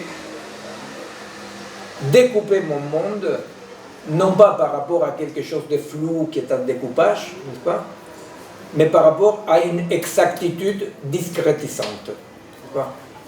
Je ne vais pas trop revenir là-dessus parce que sinon... Donc, si nous disons quelle est la position par rapport à cette mathématisation, bon, vous savez, ça j'ai beaucoup critiqué, j'ai dit, dans le mouvement décolonial, on dit qu'il faut développer une science indienne, il faut développer une science noire, une science femme contre la science occidentale. Et moi je dis que non, que je ne suis pas d'accord du tout, parce que je pense que science relève d'un corpus très concret qui est le corpus du calculant, du continuité par continuité, qu'on n'a pas à les contester en bloc, on a simplement à l'analyser, à les comprendre et à être très prudent. Et être très prudent parce qu'effectivement, la continuité par continuité qui aujourd'hui est matérialisée par le monde algorithmique qui nous a possédés tous, n'est-ce pas, est d'une puissance très dangereuse pour les vivants. N'est-ce pas? Alors, moi je pense qu'il ne faut absolument pas développer une science indienne, une science noire. Je pense que notre défi est beaucoup plus concret, qui est d'apprendre à développer des modes de cohabitation avec la puissance technique et scientifique qui ne détruit pas l'organicité. Vous comprenez? Pour vous donner un exemple, non? Souvent, quand on étudie Spinoza, on est tenté d'identifier ce que Spinoza va nommer comme idée adéquate avec la calculabilité scientifique. Voyez? Et on va dire, de ce point de vue-là, nous on dirait, mais non, pas du tout. La calculabilité scientifique est un mode de traitement du réel, très viril, très conquérant, très efficace et avec beaucoup de résultats merveilleux, très bien, mais est un mode de traitement du réel. Mais c'est là où la résistance passe par dire le réel n'est pas numérique, le numérique n'est pas réel. Le numérique est un mode d'approche du réel que, de par sa puissance, justement, il faut faire attention. Mais la résistance ne peut pas passer par des actes ridicules, comme il y a une dizaine d'années, un professeur de sociologie de la Sorbonne, Maffesoli s'appelle, qui, pour s'attaquer aux Lumières, pour contester la science occidentale, etc., il a donné un doctorat de sociologie à une astrologue française, que je ne me souviens pas comment elle s'appelle. Elisabeth Tessier, je crois. Elisabeth Tessier. Pourquoi est-ce que Maffesoli donne un doctorat pour dire quelque chose qu'après, comment ça s'appelle, égale validité, Latour, qu'après Bruno Latour a développé, qui est le principe d'égale validité. C'est-à-dire quoi égale validité? Ça veut dire, finalement, les savoirs de la science occidentale ont la même validité que les savoirs magiques. Moi, je pense que nous ne pouvons pas admettre ça. D'ailleurs, ça n'a pas été admis. Ils l'ont viré dans le coup de pied aux fesses. Ils l'ont enlevé son HDR à Maffesoli. Bon. Mais la question, ce n'est pas une question de conflit. Là, c'est la question de compréhension. Je pense que nous ne pouvons pas aujourd'hui revendiquer l'égale validité, même si nous comprenons que les savoirs scientifiques n'ont pas réussi à créer un monde organique, même si on peut constater que tout agir technologique, etc., peut être très délétère. Si nous adhérons à ce que Bruno Latour présentait, Maffesoli, présentait comme égale validité, nous tombons absolument dans les pièges symétriques opposés qui est le relativisme. Vous comprenez? Dans lesquels toutes les cultures sont différentes, n'est-ce pas? Et il n'y a aucun acquis. Et en plus, par exemple, l'idée de développer une science noire, une science féministe, une science indienne, en réalité reste dans le cadre, en se prétendant un geste décolonial, en réalité reste dans un schéma de pensée très colonial, comme dirait Couche, ce serait vouloir s'émanciper et pas se libérer, parce que c'est à nouveau revendiquer un caractère de scientificité juste pour autre chose, mais dans le même cadre.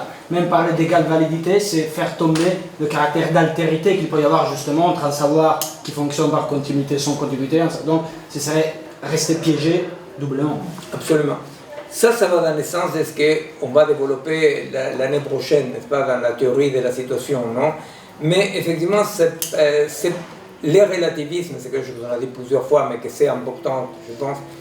Les relativismes aussi partent d'une erreur fondamentale qui est considérée que ce que des êtres humains peuvent avoir en commun est identifiable par un élément de la donne, n'est-ce pas? La donne, c'est le genre, la couleur de peau, la nationalité, l'âge, les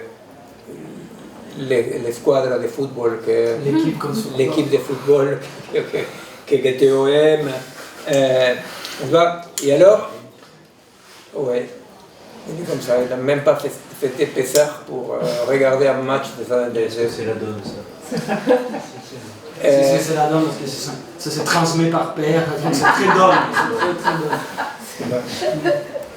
Alors, l'erreur d'essayer d'identifier ce que finalement c'est les rapports communs, hein, les rapports qui produisent du commun, hein, dans le sens spinoziste, non, de la production du commun, non, la production d'un organisme qui par les rapports construit du commun.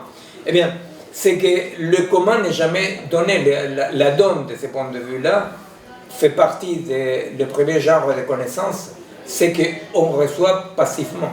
c'est qu'on pâtit, n'est-ce pas? La question c'est, qu'est-ce que je peux faire avec cet homme-là? Et le relativisme part de cette tour de passe-passe assez réactionnaire qui consiste à vouloir identifier un commun préalable à l'existence. En ça, il est inévitablement essentialiste parce qu'il va dire qu'il y a une essence qui précède au devenir de l'existence. Mais quel commun la science a produit, enfin, parce que du coup en termes de production commune, enfin, le commun, enfin, sachant que c'est une désincarnation de soi, et du coup enfin, au niveau rituel, finalement, il faut s'absenter pour produire du commun en tant que science. Donc, enfin, nous, en gros, enfin, j'entends le côté du coup, enfin, de créer aux côtés de cette chose-là, mais nous, on a quand même en fait à réincarner une forme d'autotonie, quoi, enfin, vis-à-vis de ça, mais c'est, enfin, je sais pas, c'est compliqué, enfin. Toi, tu dis, est-ce que la science a produit du commun? Ouais, c'est ça. Alors, moi je pense, c'est peut-être un peu radical, mais moi je pense que non, que les pratiques scientifiques ne produisent pas du commun. Qu'à chaque fois que dans l'Occident, il y a eu production du commun, c'était à la Robespierre, c'est-à-dire en développant un imaginaire, tu vois. Et je pense que ce qui produit du commun, en se revendiquant de la science, c'est le scientisme, qui est un pur imaginaire de supériorité raciale par rapport aux autres, tu vois. C'est-à-dire, non, moi je pense qu'il ne peut pas avoir production du commun par continuité. Tu vois, il ne peut pas. Alors, les défis, effectivement, ça ne peut pas être, bon, alors éliminons, soyons technophobes, tu vois, parce que ce qui est là est là. Tu vois. Mais effectivement, les défis, c'est comment nous pouvons domestiquer cette puissance qui, par nature, est dissolvante du commun. Tu vois, par nature, est dissolvante du commun. Par exemple, quand toi, tu travailles vraiment dans la recherche scientifique, si tu travailles vraiment dans la recherche scientifique, tu passes ton temps à démolir les hypothèses qui auraient pu créer du commun. Tu vois, tu passes ton temps en train de mettre en cause ça. Alors, à vrai dire, c'est pour ça que moi je pense que ce n'est pas un miracle, mais c'est quand même quelque chose de peu étudié. C'est fait que des 4 ontologies à la Descola, non, il y a une qui a cette particularité. On peut dater sa naissance et on peut dater sa fin. Et je pense que dans cet arc comme ça, temporel, ce qu'il y a, c'est que ce qui a soutenu cette croyance dans la science, c'est la croyance, ces scientistes, c'est un tas d'autres mécanismes imaginaires, comme l'humanisme, comme les droits de l'homme, je ne sais rien, toute l'idéologie coloniale, tu vois, et que c'est ça qui a fait que ça puisse tenir quelques siècles, finalement, de sociétés qui se prétendaient scientifiques. Alors, bref, ce que je suis en train de dire, c'est que malgré la science, c'est pas du tout un manifeste anti-science, non? C'est-à-dire, ce que je dis, c'est très clairement qu'au contraire, on a tout à fait intérêt à faire la seule chose qu'on peut faire, c'est apprivoiser et domestiquer la puissance scientifique, non? Mais dans tous les cas, toutes les positions typiques des modes d'émancipation occidentale, comme dirait Couche, non? Parce que l'Occident a produit aussi ces théories de l'émancipation, qui sont téléologiques, hegeliano-marxistes. C'est pour ça que moi je dis, effectivement, si les expériences alternatives doivent être à force de conscience, elles vont échouer. On ne peut pas ordonner par une conscience rationnelle une société. L'organicité dépend d'un tas d'autres choses. Et c'est là où ce n'est pas une critique radicale à la psy, ce que je fais. Je dis simplement que la prétention un peu vaine et bête à la fois de vouloir être scientifique de la psychanalyse, peut-être l'enlever justement une des vertus qu'elle avait, qui était de participer à un ensemble organique, culturel, que pour Vienne de cette époque-là fonctionnait très bien. Ça continuait avec quelques déformations et de venir à fonctionner organiquement. C'est-à-dire que ce qui a tenu l'Occident, c'est tout ce qui existait malgré le rationalisme occidental. Non? C'est aussi finalement une critique sympathique, voire bienveillante vis-à-vis de ce qu'on va appeler la décolonisation, la déconstruction, qui a tendance aujourd'hui à s'attaquer plutôt au processus conscient et volontaire, en oubliant par exemple que s'attaquer à l'individu, c'est pas s'attaquer à l'individu tel qu'on l'entend en jeu, c'est s'attaquer à un dispositif matériel très concret. Il y a des processus matériels très concrets qui impliquent la ville, une certaine façon de consommer, une certaine façon d'habiter, une certaine façon de s'aimer, un certain rapport aux autres.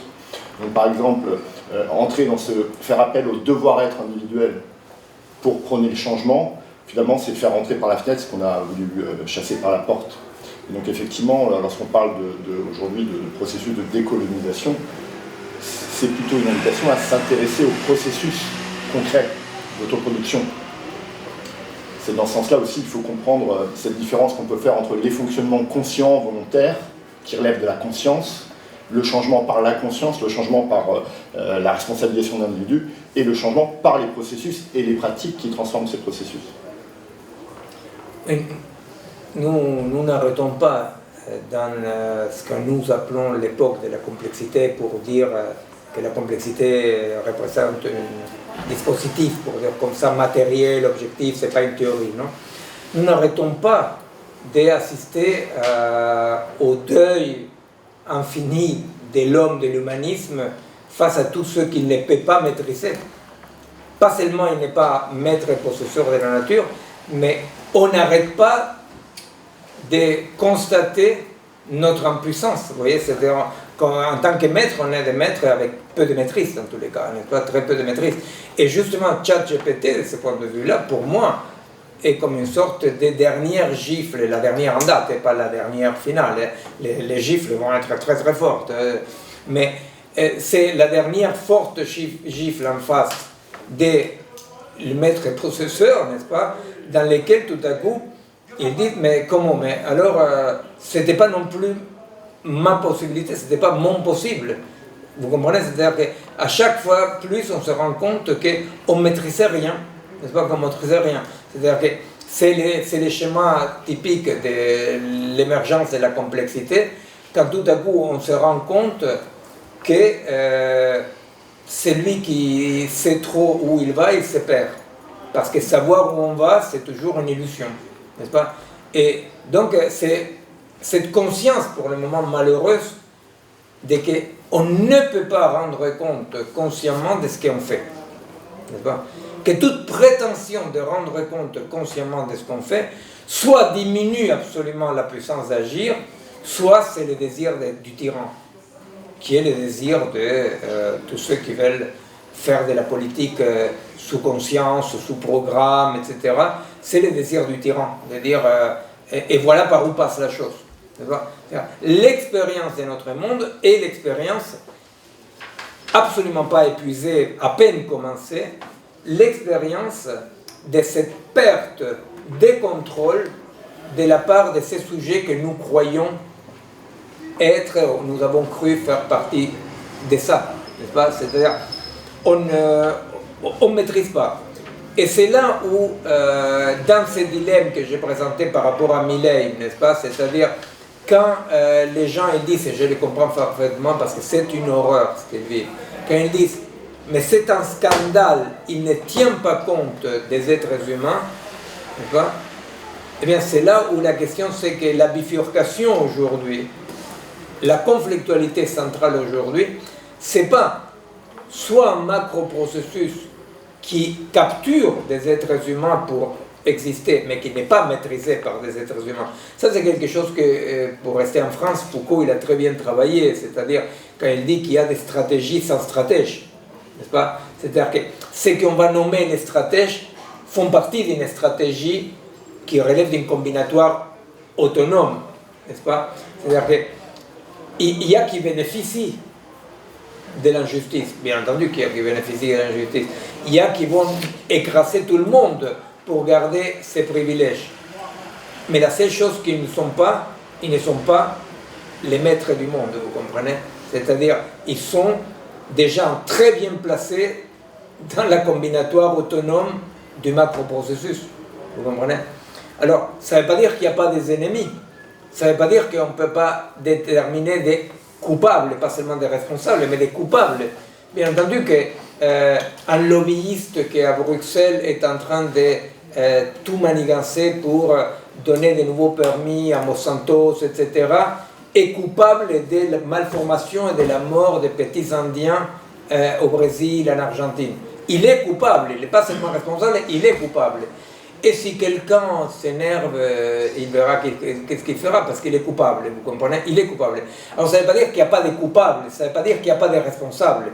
Simplement, ces coupables et ces responsables, nous devons comprendre que sont des segments d'un macro-processus qu'ils ne maîtrisent pas. N'est-ce pas? Et alors, quand moi j'expliquais ça en Argentine, comme en Argentine encore, il y a comme ça, comme en pas mal de lieux en Amérique latine, il y a encore une forte tendance militante classique, non? Ce sont des gens bien sympathiques, ce sont nos amis, hein, c'est-à-dire, effectivement, on est du même côté quand même. Donc, l'idée quand même des macro-processus qui donc suivaient une autre divinité que l'être humain était difficile à comprendre, non? Et alors c'est drôle parce que moi je disais, bon là j'ai donné un exemple argentin, après on peut donner un exemple européen, mais par exemple, vous savez, quand la dictature militaire argentine était en train de tomber, qu'est-ce qu'ils ont fait? Ils ont créé un ersatz du commun. Vous voyez, l'ersatz du commun, c'est réunir les gens, non pas par une pratique qui crée du commun, mais les réunir par peur de l'extérieur, contre quelqu'un. Vous voyez, c'est-à-dire que si le commun est en pure intériorité, c'est quelque chose qui sort de dedans, c'est quelque chose qui, dans notre déploiement de notre puissance d'agir, crée du commun et des rapports avec les autres et avec l'environnement, hein, c'est-à-dire le commun n'est pas privilège au monopole des humains. Si le commun produit, crée contre personne, n'est-ce pas, le commun se déploie. Effectivement, à certains moments, il peut trouver des tops et des attaques ou des répressions, et la lutte est nécessaire. Mais ce n'est pas la lutte qui donne la raison d'agir, ce n'est pas l'ennemi qui nous donne notre être, vous comprenez? Par contre, dans les ersatz du commun, la façon de créer du commun, c'est de dire, comme je ne peux pas unir les gens parce qu'il n'y a aucune pratique commune, je les crée un ennemi commun. Et alors, cet ennemi commun fait que des gens avec des intérêts, des souhaits, des modes de vie très divers, soient capturés dans un macro-organisme guerrier. Vous voyez? Alors, quand les gens disent, mais et en France aussi, on dit, je pense que la révolte des Gilets jaunes ne disait pas autre chose centralement que c'est un scandale, l'économie est devant l'humain, n'est-ce pas? Et alors, quand les gens se scandalisent, on dit, mais non, mais ça n'a rien de nouveau par rapport à qu'un macro-organisme capture des gens et que l'objectif des macro-organismes n'a rien à voir avec le bien-être de ces gens-là, n'est-ce pas? Quand la dictature était en train de tomber, donc, justement, ce qu'il y a, c'est que la conflictualité devenait très grande, n'est-ce pas? C'est-à-dire qu'il n'y avait plus aucune unité. Justement, grâce à cette merdouille du football, ils avaient réussi à créer une unité parce qu'ils avaient gagné la Coupe du Monde. Moi, j'étais en tôle à cette époque-là, c'était un cauchemar total. Tous mes copains, torturés comme moi, ils disaient « Goal !» Non, goal. Bon, enfin. Et alors, mais bon, ils avaient créé un ersatz des communs par bouc émissaire ou par opposition, n'est-ce pas? Ça avait duré ce qui avait duré. À nouveau, il y avait des luttes, etc. Et elles disent, ah, les îles Malouines sont argentines.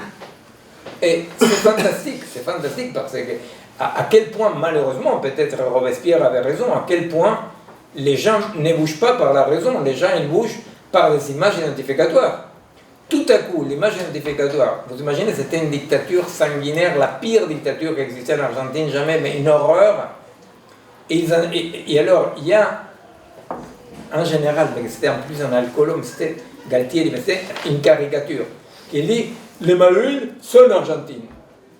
Et même, heureusement, je n'étais pas en tôle à ce moment-là, parce que je ne serais pas là, je crois que je me serais suicidé. Mais même dans la tôle, les copains et les copines torturaient ceux qui avaient réussi à ne pas être disparus, non? Eh bien, ils donnaient leur sang pour les Malouines argentines. Vous comprenez? Et les enfants donnaient des chocolats. Et les jeunes partaient récupérer les Malouines.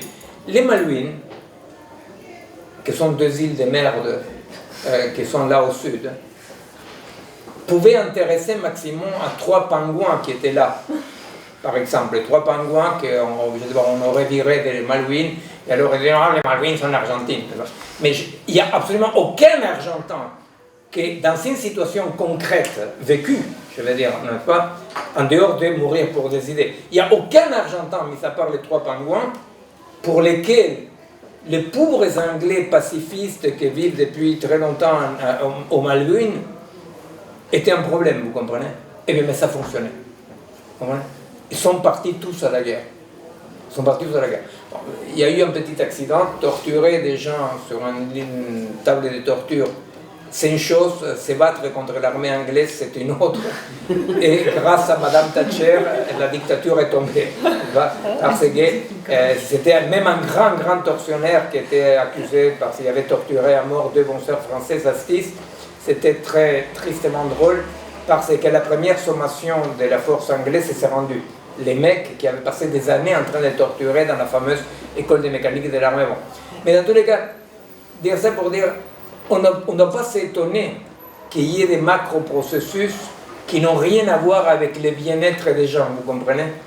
Ou 14-18, parce que bon, si on dit 39-45, on dit bon, mais les nazis étaient vraiment méchants, voilà, donc on dit bon, quand même. Bon, mais ok, disons, bon, parce que c'est compliqué, les nazis étaient effectivement très méchants, mais Hiroshima et Nagasaki, les habitants d'Hiroshima et Nagasaki, je ne suis pas sûr qu'ils étaient tous adhérents au parti nazi, par exemple, vous voyez, alors donc, bon. Mais bon, ils sont tombés la Seconde Guerre mondiale, parce que, bon, la Première Guerre mondiale, ils sont partis la fleur au fusil, vous comprenez? Donc, il n'y a rien à s'étonner, c'est ça que j'essaie d'expliquer, non? Il n'y a rien à s'étonner que les êtres humains soient capturés dans des macro-processus qui n'ont mais rien à foutre. Vous comprenez? Et c'est ça le néolibéralisme. Il faut arrêter de dire à Macron, à mon avis, tu penses peu au bien-être des humains. Mais bien entendu, il n'a rien à foutre du bien-être des humains. Vous comprenez? Mais non pas parce qu'il est méchant, mais parce qu'il est pris dans un macro-processus de néolibéralisme radical dans lequel la divinité n'est pas l'être humain. Bien. Alors, moi je pensais avancer un peu plus, mais je vois que la montre aussi avance. Et, bon, je vais dire quelques éléments qu'on va développer la prochaine fois et qui font aussi pied pour l'après dans la théorie de la situation. Si j'insiste tellement parce que je veux quand même essayer d'être clair par rapport à la question des macro-processus et c'est aussi pour dire que nous devons prendre très au sérieux la fin de l'anthropocentrisme. Donc ce qui va s'opposer, c'est d'un côté les macro-processus fonctionnalistes, utilitaristes, économicistes, et de l'autre côté, non pas l'homme, non pas l'être humain, mais de l'autre côté, un autre sujet hybride et multiple qui est celui qui défend la vie, vous comprenez? Qui est celui des écosystèmes, qui est celui des formes d'hybridation qui inclut la technique, mais l'inclut avec une grosse prudence, par exemple, vous comprenez? C'est-à-dire que ce qui s'oppose aujourd'hui, cette bifurcation, ce n'est pas celle qui oppose l'homme, l'être humain, au macro-processus, parce qu'il n'a jamais existé. Tout bêtement, il n'a jamais existé. Ce sujet humain, purement humain, qui s'extrait de l'ensemble pour le juger et l'orienter, n'a jamais existé. C'est une pure fiction. Alors, la question c'est quels sont les macro-processus aujourd'hui en route? Eh bien, d'un côté, il y a effectivement ces macro-processus en pur fonctionnalisme, et de l'autre, il y a celui dans lequel nous essayons de résister à l'écrasement des corps, on essaie de résister à devenir utilitaire du vivant, n'est-ce pas? Et on milite du côté du vivant, n'est-ce pas? Chose qu'effectivement, Foucault aussi, il a dit, c'est la vie qui s'oppose. Et vous savez, c'est ce que le sous-commandant Marcos, il dit, ce qui est en face, dans les tranchées d'en face du néolibéralisme, c'est la vie. La vie. La vie dans le sens large, la vie dans le sens de l'écosystème, la vie dans le sens de la défense de la multiplicité, n'est-ce pas? Qui incorpore avec prudence la technologie, effectivement. Alors, la question c'est, si nous redescendons à la question des situations, n'est-ce pas? Autant du côté des macro-processus, nous sommes dans un certain mode de mourir pour des idées, autant le seul mode d'agir du côté du vivant ne peut pas être une idée du vivant. C'est situationnellement quelles sont les évidences de par où passe le vivant. Ce qu'on verra plus tard, c'est effectivement comment, entre ces expériences multiples et les rapports de force, quels sont les rapports ou non-rapports, les passages ou pas passages.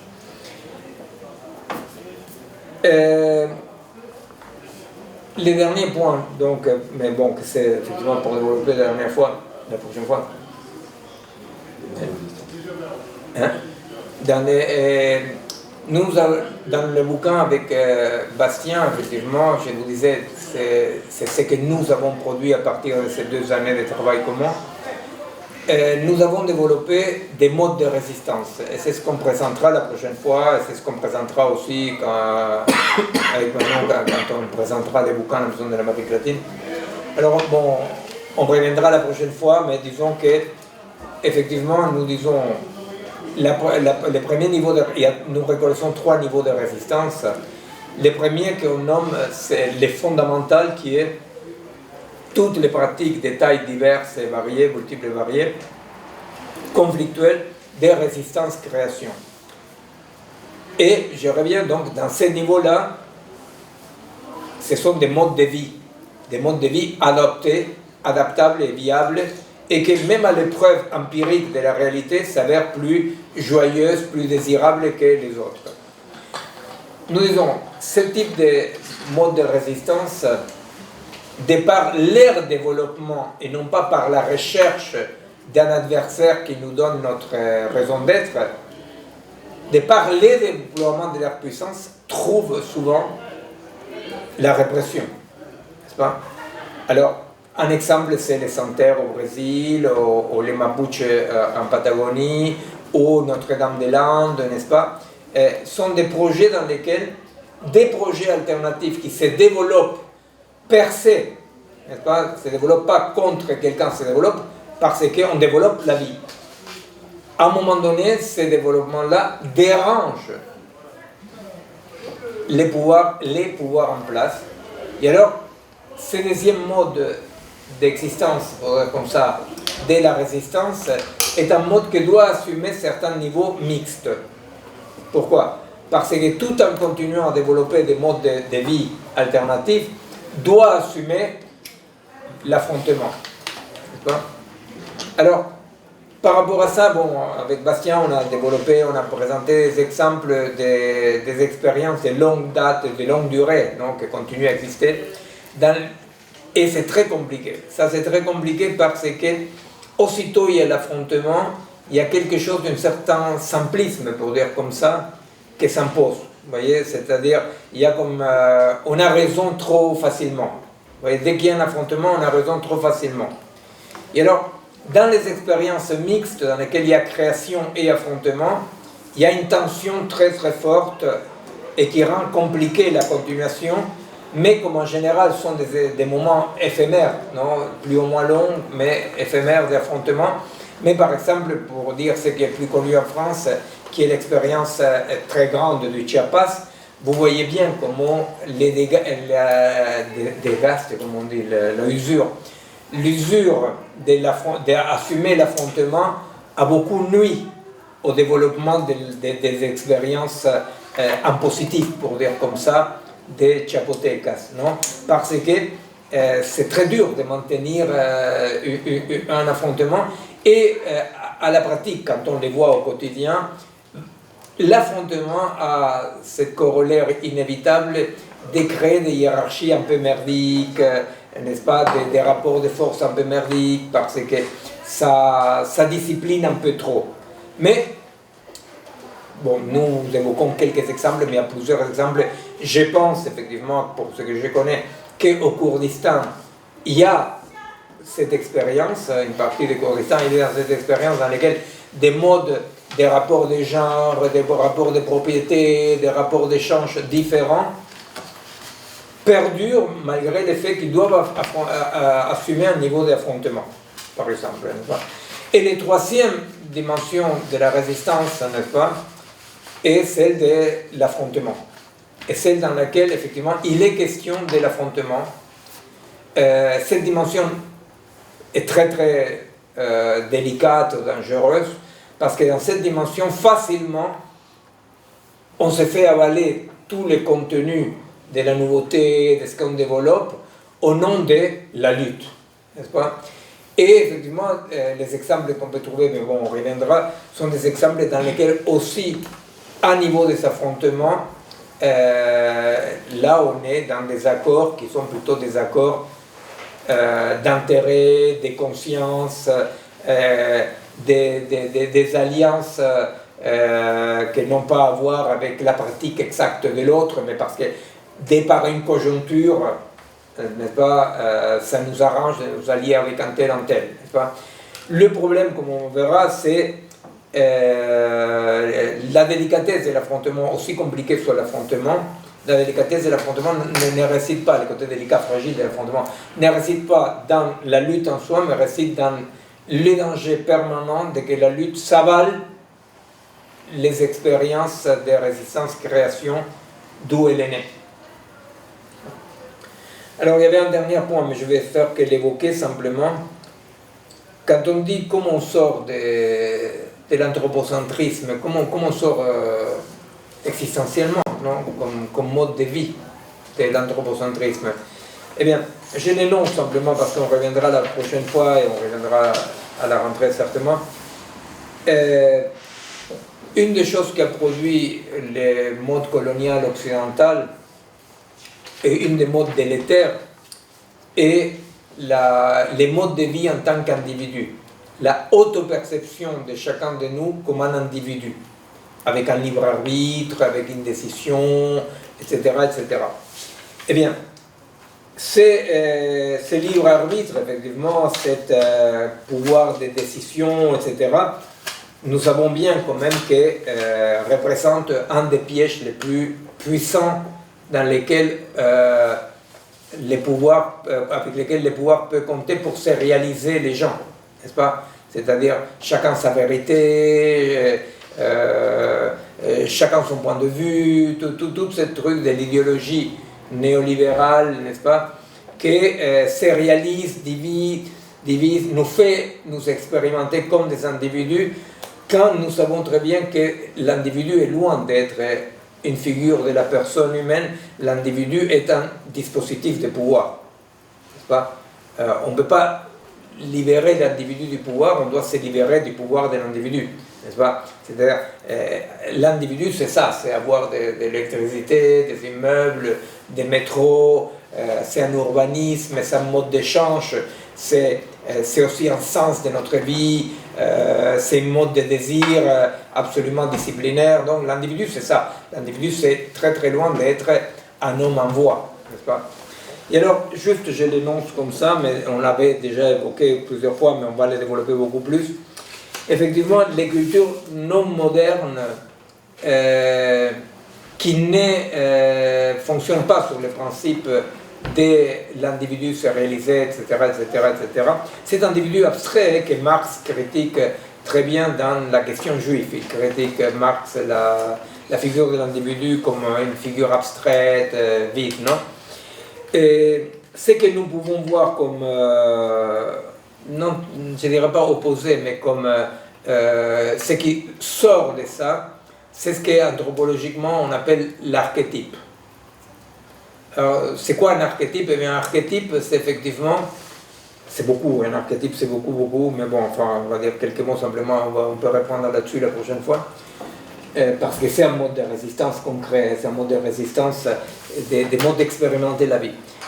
L'archétype, c'est pour le dire d'une façon un peu comme ça, quotidien, l'archétype c'est ce rôle que le devenir de notre vie nous fait occuper. Vous comprenez? Fils, père, mère, ouvrier, médecin, vous comprenez, peu importe. Ce sont les rôles comme dans un sens un peu, il faut le penser comme un sens théâtral, vous voyez. L'archétype, dans ce sens-là, l'archétype c'est ce que nous en tant que personne, non pas en tant qu'individu, en tant que personne, on est sommé d'assumer. Savoir avec le destin qui n'a rien à voir avec la fatalité non plus, n'est-ce pas? Autant l'archétype est un destin, autant n'est pas une fatalité, n'est-ce pas? Alors, l'archétype, c'est ce qui se présente à nous comme ce que, dans les différents tournants de la vie, on doit assumer. Comme des rôles, n'est-ce pas? Alors, si l'individu, la personne individuelle, pour dire comme ça, qui assume l'archétype, le rôle, veut trop exister, vous voyez, c'est-à-dire derrière l'archétype, il dit je suis là, s'il fait trop ça, il fait éclater le rôle. Non? Mettons le cas à quelqu'un qui joue Hamlet. Vous voyez? Si quelqu'un joue Hamlet, mais il veut trop être lui, il éclate le rôle.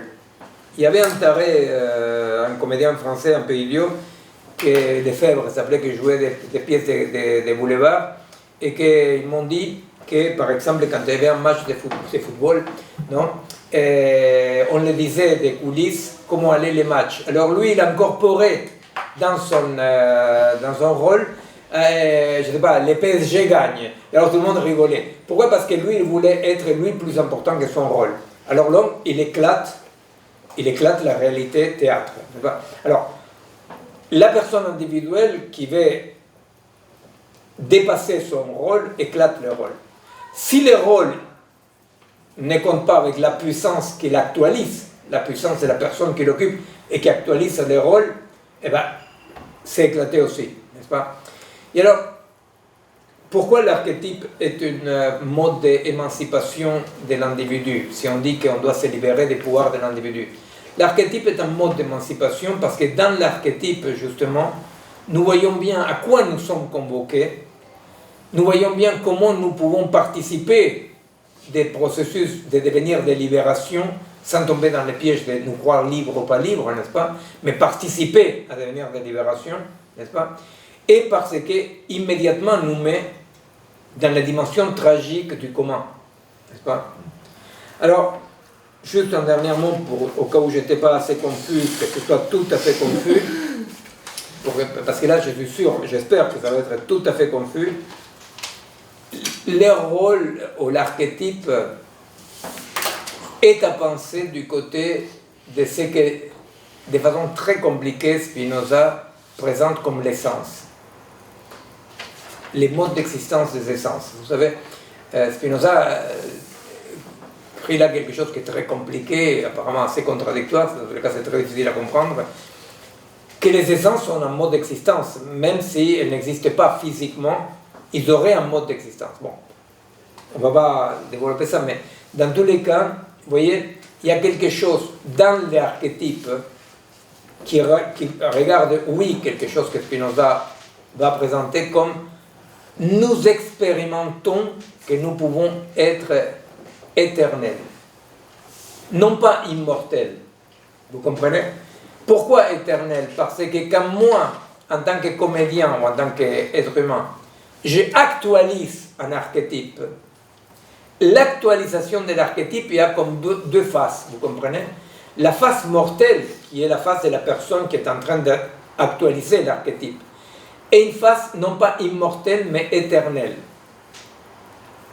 Vous comprenez? Voilà. Non, vous ne comprenez pas,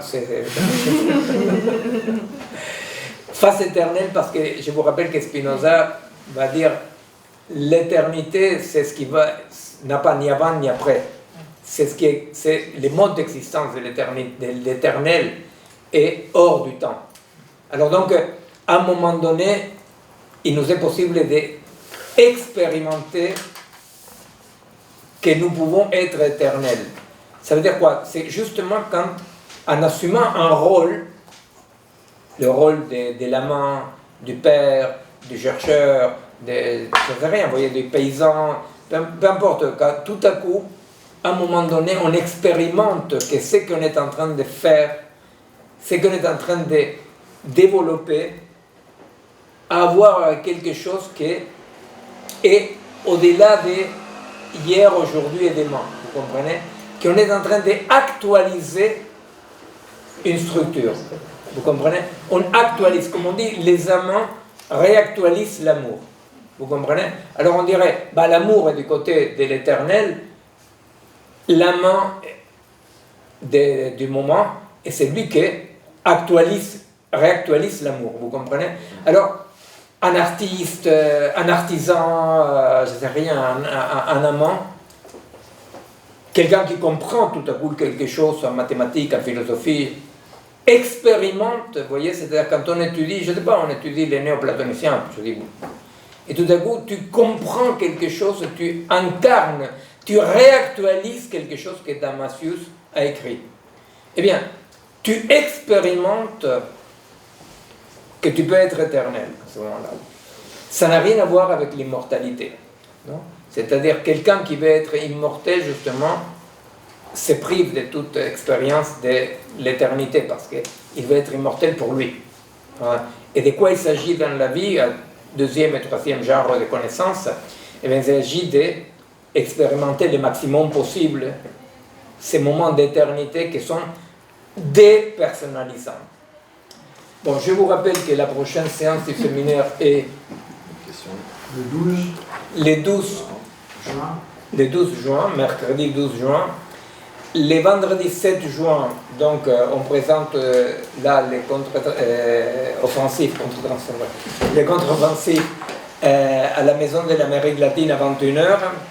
Et je vous rappelle à ceux et celles qui nous font l'amitié de nous suivre à distance et à différé, que quand même vous pouvez faire parvenir au site du collectif vos questions, vos demandes, vos points de vue, que nous prenons en compte de ça. Peut-être on n'énonce pas chaque fois les questions ou les participations, mais on les utilise pour préparer la séance. On les intègre organiquement, par une continuité sans continuité. Bon, mais merci beaucoup, et alors, voilà, au 7 juin.